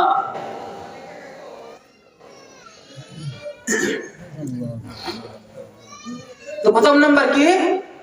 লাম নাকু মিনাল মুসাল্লিন। বন্ধুরে তুমি নামাজি ছিলা, আমি নামাজি ছিলাম না, এজন্য নামাজ পড়ার কারণে তোমাকে জান্নাতে দিয়েছে, আমি নামাজ না পড়ার কারণে আল্লাহ তাআলা নারাজ হয়ে আমাকে জাহান্নামে দিয়েছে। প্রথম নাম্বার কারণ কি বলেন? নামাজ না পড়া, নামাজ না পড়া। এজন্য যুবক ভাইরা এখানে আসছেন, অনেকেই পায়ে হাত দিয়ে বলি কি করতে হবে? আমাকে মরতে হবে, মরার আগে আমাকে নামাজি হইতে হবে। কি হইতে হবে? নামাজি হতে হবে। নামাজ পড়ার আগে আমাকে নামাজি হইতে হবে। আমার কিন্তু একটা নামাজ পড়া হবে, পড়া হবে না? এমন নামাজ পড়া হবে যেই নামাজের আগে আযান নাই, এমন নামাজ পড়া হবে যে আযানের নামে কি নাই, ইকামত নাই। সে নামাজের নাম হলো জানাজার নামাজ। কোন নামাজ? জানাজার নামাজ। জানাজার নামাজ যখন পড়া হয়, এদিকে কি আযান দেওয়া হয়?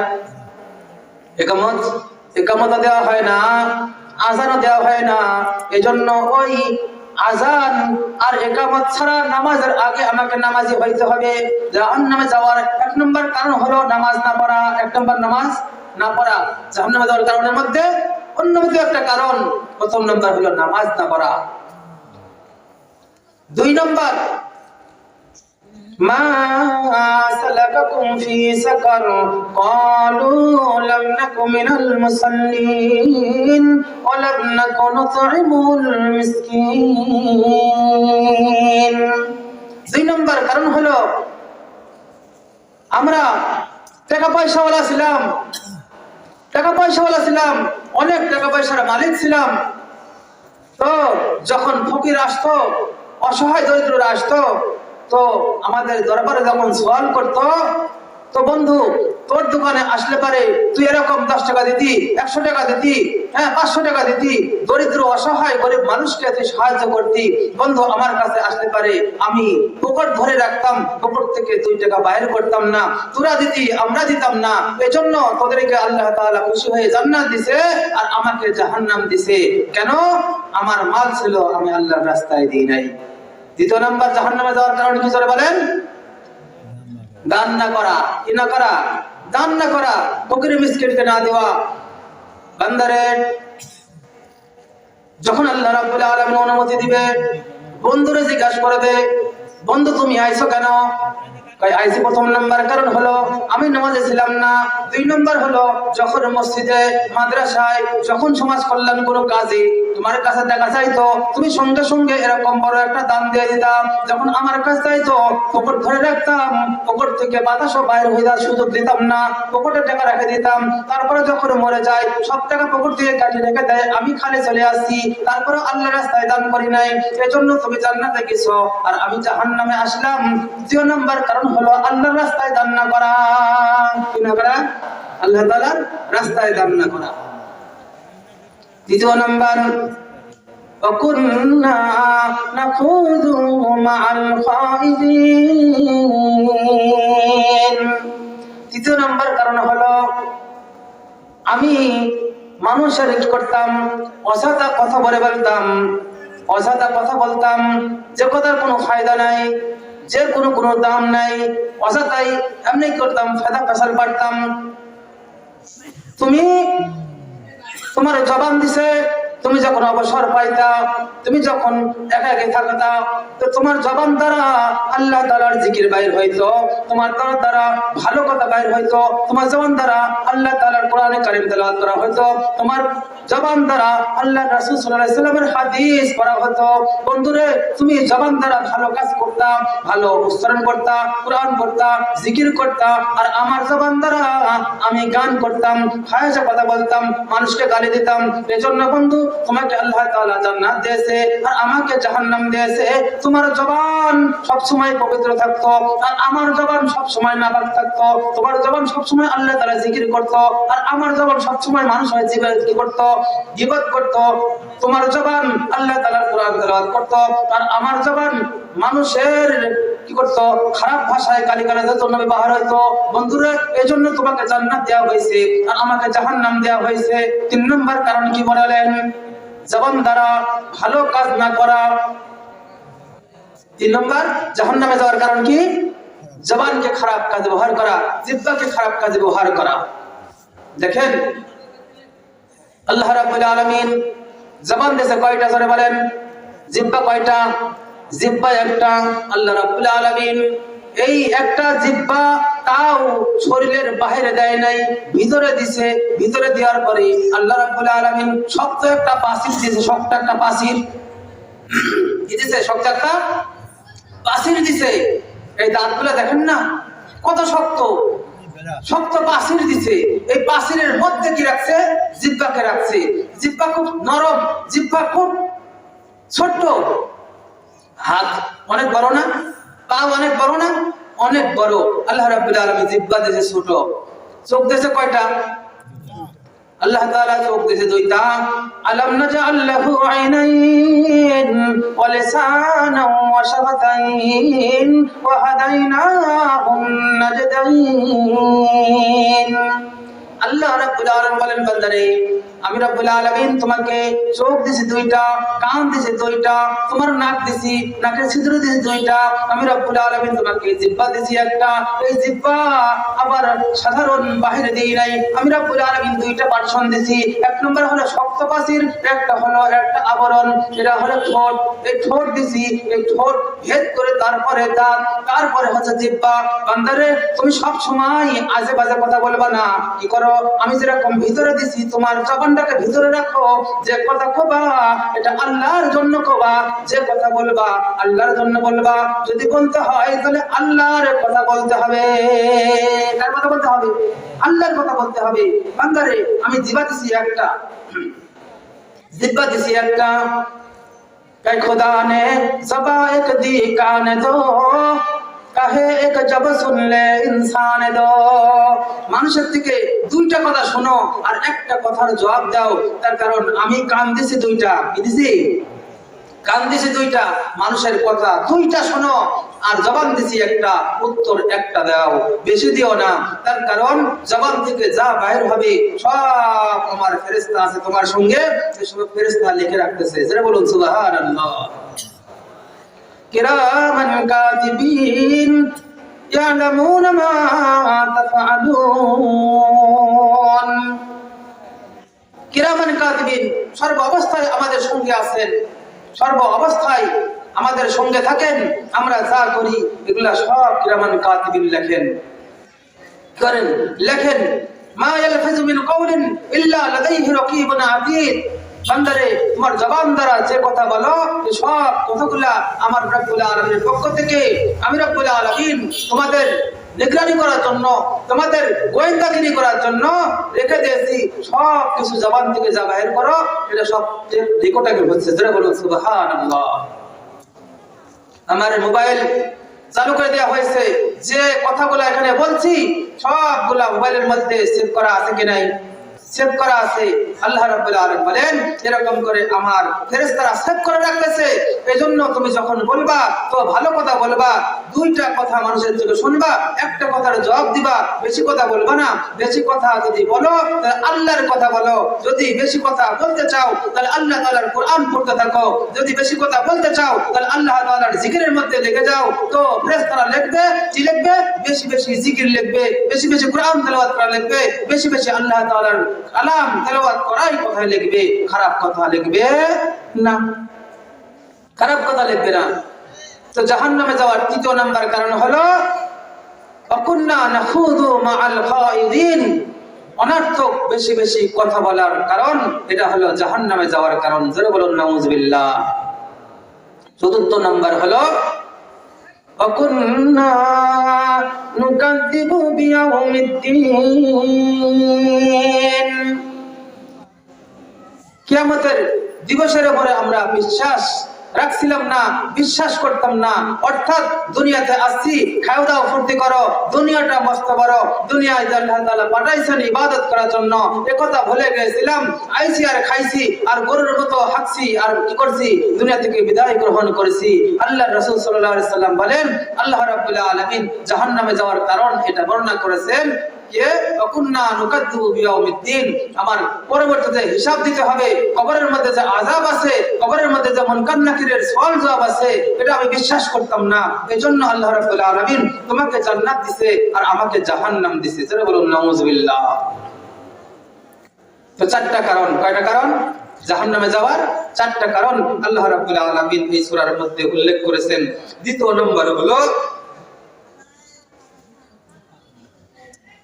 মা সালাকাকুম ফি সাকার ক্বালু লাম নাকু মিনাল মুসাল্লিন ওয়া লাম নাকু নুতঈমুল মিসকিন। দ্বিতীয় নম্বর কারণ হলো আমাদের টাকা পয়সা ছিল, আমরা কি করতাম না? আল্লাহর রাস্তায় দিতাম না, এইজন্য আমাকে জাহান্নামে আসতে হয়েছে। তুমি দিয়েছো, এইজন্য আল্লাহ তাআলা তোমাকে জান্নাত দিয়েছে। যারা বলুন সুবহানাল্লাহ।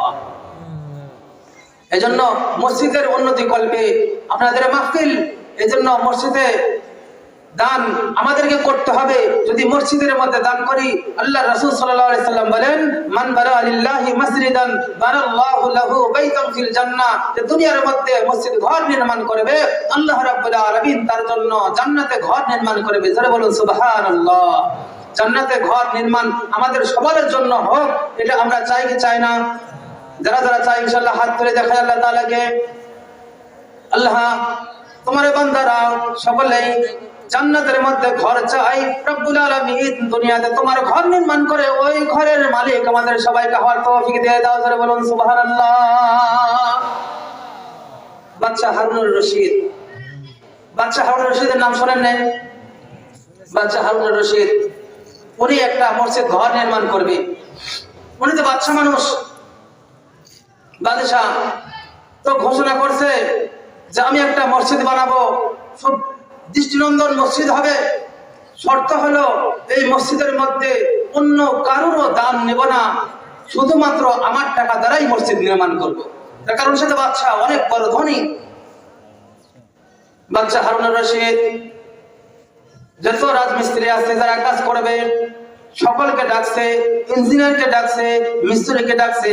ডাকার পরে বলছে আমি যে ঘর নির্মাণ করব আল্লাহর জন্য, আমি চাই এই ঘরের মধ্যে আমার টাকা ছাড়া আর কোন মানুষের টাকা এক টাকাও নেওয়া যাবে না, কেউ দিতে আসতে পারে নিবা না, এরকম আমার টাকা দ্বারা শুধু মসজিদ হবে।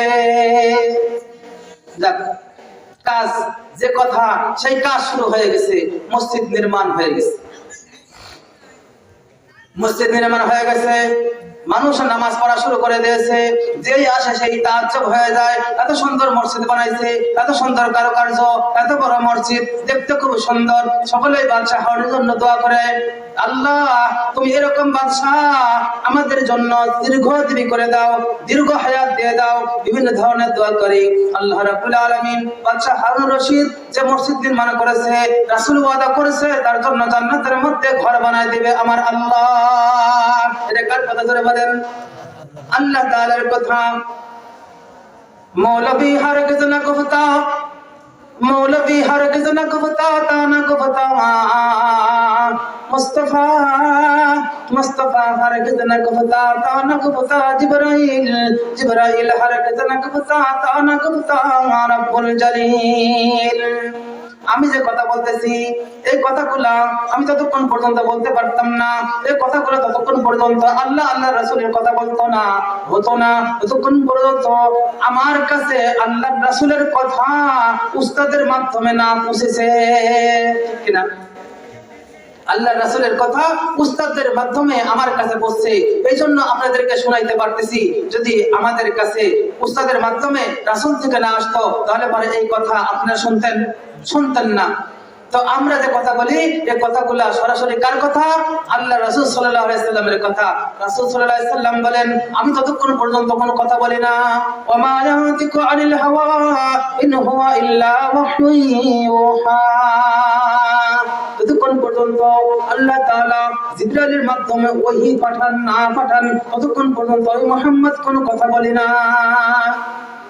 মুহাম্মদ সাল্লাল্লাহু আলাইহি সাল্লাম ততক্ষণ পর্যন্ত কোনো কথা বলেন না যতক্ষণ পর্যন্ত জিবরাইল এসে রাসূল সাল্লাল্লাহু আলাইহি সাল্লামকে না সংবাদ দেন, না ওহী প্রেরণ করেন। আল্লাহ রাব্বুল আলামিন বলেন, জিবরাইল ততক্ষণ পর্যন্ত কথা বলে না যতক্ষণ পর্যন্ত আমি রাব্বুল আলামিন অর্ডার না করি। যারা বলুন সুবহানাল্লাহ। আল্লাহ রাসূল সাল্লাল্লাহু আলাইহি সাল্লাম বলেন, মান বানা লিল্লাহি মাসজিদান বানাল্লাহু লাহু বাইতান ফিল জান্নাহ। আল্লাহ তাআলার জন্য দুনিয়াতে যে মসজিদ বানাবে, দুনিয়াতে যে মসজিদের কি করবে, শরীক হবে নির্মাণ কাজের জন্য, আল্লাহ রাব্বুল আলামিন তার জন্য জান্নাতে ঘর বানায় দিবেন। তো বাদশা হারুন রশিদ এরকম আল্লাহ তাআলার ঘর কারুকার্য খচিত অনেক বড় অনেক সুন্দর মসজিদ বানাইছেন। বানায় দেওয়ার পরে নামাজ হইতেছে, সকলে এসে দোয়া করতেছে বাদশার জন্য। তো আল্লাহ রাব্বুল আলামিন বাদশা হারুন রশিদকে স্বপ্নের মাধ্যমে জান্নাতের ঘর দেখাই দিয়েছেন। যারা বলেন সুবহানাল্লাহ। বাদশা হারুন রশিদ শুয়ে রয়েছেন, ঘুমায় রয়েছেন। ঘুমে থাকার পরে আল্লাহ দুইজন ফেরেশতা আছে, আসার পরে বলে, ও বাদশা, আপনি যে ঘর বানাইছেন দুনিয়াতে আল্লাহর জন্য, আল্লাহ তাআলা জান্নাতের মধ্যে কি ঘর বানাইছেন এটা কি আপনি দেখতে চান না? চলেন না, চলেন না, আপনার এই ঘরের বিনিময়ে জান্নাতের মধ্যে কোন ঘর বানাইছে আল্লাহ তাআলা সেই ঘরকে আপনার ঘুরে নিয়ে আসি, আপনাকে দেখায় নিয়ে আসি, আপনি চলেন। বাদশা হারুন রশিদ রাহমাতুল্লাহি আলাইহি ফেরেশতার মাধ্যমে এরকম স্বপ্নের মাধ্যমে চলে গেছেন। যাওয়ার পরে জান্নাতের মধ্যে ঢুকছেন, জান্নাতের মধ্যে ঢুকছেন। এত সুন্দর, এত সুন্দর। আল্লাহর নবী আলাইহিস সালাম বলেন, আল্লাহ রাব্বুল আলামিন জান্নাতের মধ্যে যে ঘর বানাবে এমন ঘর পৃথিবীর কোনো মানুষ এটা কল্পনা করতে পারে নাই। আ'দাতু লি'ইবাদিয়া সালিহিন মা লা আইনুন রাআত ওয়া লা উযুনুন সামিআত ওয়া লা খাতারা আলা কলবি বাশার। আল্লাহর নবী আলাইহিস সালাম বলেন, জান্নাত এত সুন্দর হবে, জান্নাতের মধ্যে ঘরটা এমন সুন্দর হবে যে কোনো মানুষ দেখে নাই, কোনো মানুষের কানও তা শুনে নাই, কোনো মানুষ তার দিলের মধ্যে কল্পনাও করতে পারে নাই। যারা বলুন সুবহানাল্লাহ। বাদশা হারুন রশিদ গেছেন, যাওয়ার পরে দেখেন, আমি তো বাদশা, আমার রাজপ্রাসাদ আছে, আমি তো বিভিন্ন রাষ্ট্রের মধ্যে ঘোরাফেরা করেছি, কিন্তু এত সুন্দর ঘর আমার আল্লাহ তাআলা জান্নাতের মধ্যে বানায় দিয়েছে, এরকম ঘর তো কোনোদিন কল্পনাও করতে পারি নাই। বাদশা হারুন রশিদ খুব খুশি হয়ে গেছে, খুব খুশি হয়ে গেছে। হয়ে যাওয়ার পরে ঘর থেকে যখন বানাইতেছে ফেরেশতারা বলতেছেন, ঘরের মধ্যে আপনাকে এখনো আসার আপনার ব্যবস্থা হয় নাই, তার কারণ আপনার হায়াত এখনো দুনিয়াতে বাকি আছে। যখন দুনিয়ার হায়াতের মধ্যে হায়াতটা শেষ হয়ে যাবে তখন আপনাকে এই ঘরের মধ্যে স্থান দেওয়া হবে, এখনো আপনার সময় হয় নাই, আপনি বানান। বাদশা হারুন রশিদ নিজের জান্নাত থেকে বাড়াইছে, বাড়ার পরে দেখে সামনে হুবহু বাদশা হারুনের ওই প্রসাদের মতো ওই জান্নাতের মধ্যে একটা ঘর সামনে দেখা যায়। যারা বলেন সুবহানাল্লাহ। বাদশা হারুন রশিদ নিজের ঘর থেকে যখন বাড়াইছে বানানোর পরে দেখে সামনে ওই হুবাহু একটা ঘর, নতুন ঘর একই সাথে বানানো হয়েছে। বাচ্চা হারুন রশিদ চিন্তা করতেছেন যে হয়তোবা আল্লাহ তাআলা মসজিদ বানানোর কারণে বেশি খুশি হয়ে গেছে, এই জন্য একটা বানায় নাই, আল্লাহ তাআলা দুইটা ঘর আমার জন্য বানাইছেন। যারা বলুন সুবহানাল্লাহ, দুইটা ঘর বানাইছে। তো বাচ্চা হারুন রশিদ ওই ঘর থেকে বাড়াই ওই নতুন ঘর, একটা ঘর ওই দিকে রওনা হয়েছে। ফেরেশতারা বলতেছে বাদশাহ হারুন, আপনার জন্য এই ঘর না, এই ঘরটা হলো আপনার রাজমিস্ত্রির মধ্যে একটা জোগালি আছে। এই ঘরটা হলো আহমদ ইবনে মূসার ঘর। বাদশাহ হারুন রশিদ বলেন, মসজিদ তো আমি বানাইলাম, আহমদ ইবনে মূসার জন্য কেন ঘর বানানো হলো? বাচ্চা হারুন, আপনি যে ঘর বানাইছেন এই ঘরের মধ্যে আহমদ ইবনে মূসা আপনার যুগালি ছিল, এই যুগালিও শরীক হয়ে গেছিল। এই জন্য আল্লাহ তাআলা আপনার জন্য যখন ঘর বানাইছে, আপনার মিস্ত্রি যুগালির জন্য আল্লাহ তাআলা এরকম একটা ঘরের ব্যবস্থা করেছে। তারা বলেন সুবহানাল্লাহ। ওই ঘরে আর ঢুকতে দেয় নাই। এটা আছে আহমদ ইবনে মূসা, আপনার রাজমিস্ত্রির মধ্যে যুগালির মধ্যে একজন যুগালি আছে, তার নাম হচ্ছে আহমদ ইবনে মূসা। এই জন্য আল্লাহ তাআলা ঘর বানাইছে। বাদশাহ হারুন রশিদ বলেন যে এই ঘরটা আমি নিজেই বানাইলাম, আমি তো ঘোষণা করেছিলাম কারোর থেকে কোনো টাকা পয়সা নেব না, আমি নিজেই বানাবো। তো আহমদ ইবনে মূসার জন্য কেমন করে ঘর বানানো হলো? যখন বলা হয়েছে, বলানোর পরে স্বপ্নটা ভেঙে গেছে, ঘুম ভেঙে গেছে। বাদশাহ হারুন রশিদের চিন্তা, আহমদ ইবনে মূসা বারকে, যার জন্য আল্লাহ তাআলা আমার ঘরের সাথে একটা ঘর বানাই দিয়েছেন। সকালবেলা যখন হয়ে গেল, যত রাজমিস্ত্রি, যত যুগালি, যত হেড মিস্ত্রি, যত ইঞ্জিনিয়ার কাজ করেছিল সবাইকে ডাকলো। ডাকার পরে বলে, আমি যখন আল্লাহ তাআলার এই ঘর বানাবো তখন তো ঘোষণা করেছিলাম কারোর থেকে সাহায্য নেব না, কারোর জন্য টাকা পয়সা নেব না, শুধুমাত্র আমার টাকা দ্বারা ঘর বানানো হবে। তো তোমাদের মধ্যে কে এই ঘর বানানোর জন্য কারোর থেকে টাকা নিয়েছিল কিনা? কয় না, কেউ নেয় নাই। সকলেই না করে, কিন্তু আহমদ ইবনে মূসা মাথাকে নিচু ঝুঁকায় দিয়ে বসে থাকে, কিছু বলে না। যখন সকলে অস্বীকার করেছে, বাদশাহ হারুন রশিদ বলে, তোমাদের মধ্যে আহমদ ইবনে মূসাকে, যারা বলো সুবহানাল্লাহ, আহমদ ইবনে মূসাকে তখন ঘাড় ঝাঁকাইছিল, ঝুঁকেছিল, লুকাইছিল, সে আহমদ ইবনে মূসা আবার ধরছে, কয় যাবো না বাদশাহ নামদার, বাদশাহ হারুন রশিদ, আমার নাম আহমদ ইবনে মূসা। তুমি কি আমার এই মসজিদ বানানোর জন্য কোন টাকা পয়সা দান করেছিলে? আমি তো নিষেধ করেছিলাম কেউ বানাইতে দিতে পারবে না, কোন টাকা পয়সা দিতে পারবে না। তুমি কি দিছিলা? যে আল্লাহ রাব্বুল আলামিন আমার মতো জান্নাতের মধ্যে ঘর তোমার জন্য বানাইছে। যারা বলেন সুবহানাল্লাহ। আহমদ ইবনে মূসা বলেন, মাশাআল্লাহ, আপনি ঘোষণা করেছিলেন ঠিক আছে, কিন্তু আমার বাড়িতে একটা মাটির কূপ খনন করতেছিলাম, কূপ করতে করতে অনেক গভীরে যাওয়ার পরে 5টা পাথর পাই। এমন পাথর, যে পাথরের সাথে আপনি যে পাথর লাগাইছেন, আপনি যে পাথর নিয়ে আসছেন, এই পাথরের সাথে হুবহু মিল। তো এই পাথর পাওয়ার পরে আমার চিন্তা আসলো যে এই পাথর দ্বারা তো আমার একটা ঘর হবে না, এই পাথর দ্বারা আমি একটা মসজিদও বানাইতে পারবো না, আর অন্য ওইরকম পাথর আমি জোগাড়ও করতে পারবো না। তো আল্লাহর ঘর কেমনে বানাবো? যখন এই পাথরগুলো পাইলাম তখন আমার মধ্যে চিন্তা আসলো যে এই পাথরের মতোই তো বাচ্চা হারুন রশিদ পাথরের ব্যবস্থা করেছে, যে পাথর দ্বারা মসজিদ ঘর নির্মাণ করবে, মসজিদ ঘর নির্মাণ করবে। তো আমি রাতের অন্ধকারে কেউ দেখে নাই আমার বাড়ির ওই পানির কূপখুনার মধ্যে যে পাথরগুলো পাইছিলাম, এই পাথরগুলো রাতের অন্ধকারের মধ্যে আপনার পাথরের মধ্যে রেখে গিয়েছিলাম। আর আল্লাহ তাআলার কাছে দোয়া করেছিলাম, আল্লাহ আমি তো গরিব মানুষ, 5টা পাথর পাইছি, এই 5টা পাথরের সঙ্গে আপনার বাচ্চা হারুন রশিদের পাথরের সাথে মিল আছে, তো এই 5টা পাথর ওই 5টার মধ্যে রেখে গেলাম। রব্বুল আলামিন দুনিয়ার কেউ জানে না, যদি জানে তাহলে পরে এটা আমার নেবে না। তো আমি গোপনে আপনার বাচ্চা হারুন রশিদের পাথরের মধ্যে রেখে গেলাম।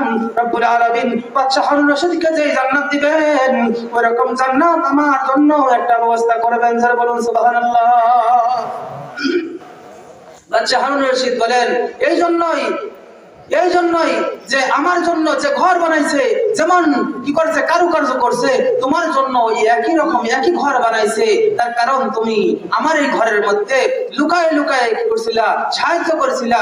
দুনিয়ার কেউ জানে না, কিন্তু সব কিছু না জানলেও, দুনিয়ার কেউ না জানলেও জানেন কে? আল্লাহ। সে আল্লাহ জানেন, আল্লাহ তাআলা দেখছেন, এজন্য তোমার দানকে আল্লাহ তাআলা গ্রহণ করছে। আর রাসূল সাল্লাল্লাহু আলাইহি সাল্লামের হাদিসের ভাষ্য অনুযায়ী আল্লাহ যে ওয়াদা করেছেন সেই ওয়াদা মাফিক আল্লাহ তাআলা তোমার জন্য ঘর বানাইছে। ওই ঘর আমি স্বপ্নের মধ্যে ফেরেশতার সাথে যাইয়া তোমার ঘরটা দেখে আইছি। তোমার ঘরে দরজার উপরে নেম প্লেটে লেখা রয়ে গেছে হাদা দার লি আহমদ ইবনে মুসা। যারা বলুন সুবহানাল্লাহ। এজন্য আমরা সকলেই ইনশাআল্লাহ জান্নাতের মধ্যে বাড়ি চাই কি চাই না? জান্নাতের মধ্যে বাড়ি চাই। এজন্য জান্নাতের মধ্যে যদি বাড়ি চাই, আল্লাহ রাসূল সাল্লাল্লাহু আলাইহি সাল্লাম বলেন, মান বানা লিল্লাহি মাসজিদান বানাল্লাহু লাহু বাইতান ফিল জান্নাহ। এই দুনিয়ার মধ্যে মসজিদ ঘর নির্মাণ করে সহজতা করবে, ঘর নির্মাণ করবে, আল্লাহ রাব্বুল আলামিন তাকেও জান্নাতের মধ্যে ঘর বানায় দিবে। এটা আল্লাহ রাসূল সাল্লাল্লাহু আলাইহি সাল্লামের কথা, এটা আমার কথা না। রাসূলুল্লাহ সাল্লাল্লাহু আলাইহি সাল্লামের দুনিয়ার সমস্ত মানুষের কথা মিথ্যা হইতে পারে, কিন্তু রাসূলের কথা কখনো মিথ্যা হইতে পারে না। এটা আমার আল্লাহ তাআলার ওয়াদা। আল্লাহ রাব্বুল আলামিন রাসূল সাল্লাল্লাহু আলাইহি সাল্লামের মাধ্যমে যা কিছু হবে আবাদুল আবাদ কিয়ামত পর্যন্ত যা হবে সব কিছু বলে দিয়ে গেছেন, কোনটার মধ্যে সন্দেহ নাই, সবগুলা সত্য, 100 সত্য। তো আমরা যদি দুনিয়ার মধ্যে মসজিদ ঘর নির্মাণ করার জন্য সহযোগিতা করি, আল্লাহ রাব্বুল আলামিন জান্নাতের মধ্যে ঘর দেওয়া ওয়াদা করেছেন। কে? যারা বলেন আল্লাহ তাআলা ওয়াদা করেছেন। এজন্য মসজিদ ঘরের আপনার আইপিএস চুরি হয়ে গেছে শুনছি, তো গেট বানাতে ব্যাটারি চুরি হয়ে গেছে, কেসি গেট এবং সামনে এসি দেওয়ার একটা পরিকল্পনা আছে। আল্লাহ রাব্বুল আলামিন এই কেসি গেটের আর যা কিছু লাগবে সমস্ত কাজের মধ্যে যেন আমরা শরীক হইতে পারি, আর এই দুনিয়াতে শরীক মসজিদে ঘরে কাজে শরীক হওয়ার মাধ্যমে যেন আল্লাহ তাআলা জান্নাতের মধ্যে প্রত্যেকের ঘর বানায় দেয়। এই জন্য ইনশাআল্লাহ সকলেই কি হব? শরীক হব। কি আছেন ইনশাআল্লাহ? মিন্টু ভাই, আল্লাহ তোমার ঘরে করেছে দান। রব্বুল আলামিন দুনিয়াতে বাড়ায় দাও তার মান সম্মান। রব্বুল আলামিন হাশরের ময়দানে তুমি সমস্ত হাশরবাসীর মাধ্যমে আল্লাহ রাব্বুল আলামিন ডান হাতে আমল নামা করে দান। আল্লাহ তাআলা জান্নাতের মেহমান করিয়ে দিও। যারা বলুন আমিন। আনোয়ার ভাই 500 টাকা দান করেছে, রব্বুল আলামিন জান্নাতে কবুল করো। হাশরের ময়দানে লক্ষ কোটি কোটি বাড়ায় রব্বুল আলামিন যে সময় সমস্ত হাশরবাসী পানি পানি বলে চিৎকার দিবে, সে সময় রাসূল করিম সাল্লাল্লাহু আলাইহি সাল্লামের হাতে হাউজে কাউসারে পানি পান করে জান্নাত করে দান। ধরে বলুন আমিন।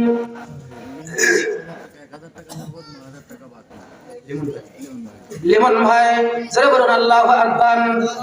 আল্লাহ তাআলা কবুল করেন। জোরে বলুন আমিন। করেছে 10,000 দান। আল্লাহ তাআলা দুনিয়াতে দাও তার মান সম্মান। আল্লাহ তাআলা হাশরের ময়দানে ডান হাতে আমলনামা করে জান্নাতের মেহমান করে দিও। যারা বলেন আমিন। রব্বুল আলামিন আল্লাহ লিমন ভাই টাকা করেছে 10,000 দান।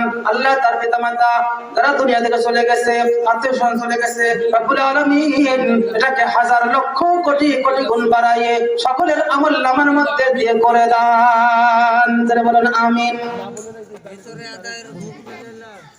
ইনশাআল্লাহ সকলে সেন্টু ভাই আল্লাহ তাআলা 2000 টাকা দান করেছেন। রব্বুল আলামিন দুনিয়াতে তার লক্ষ লক্ষ কোটি কোটি টাকা বাড়ায় দেন। আল্লাহ তাআলা এরকম ঘরের মধ্যে বেশি বেশি দান করার তৌফিক দিয়ে দেন। হাসরের ময়দানে ডান হাতে আমলনামা দিয়ে করে দেন জান্নাতের মেহমান। যারা বলেন আমিন। গুন্ডু সর্দার আল্লাহ রাব্বুল আলামিন 2000 টাকা দান করেছে। রব্বুল আলামিন তুমি কবুল করে নাও।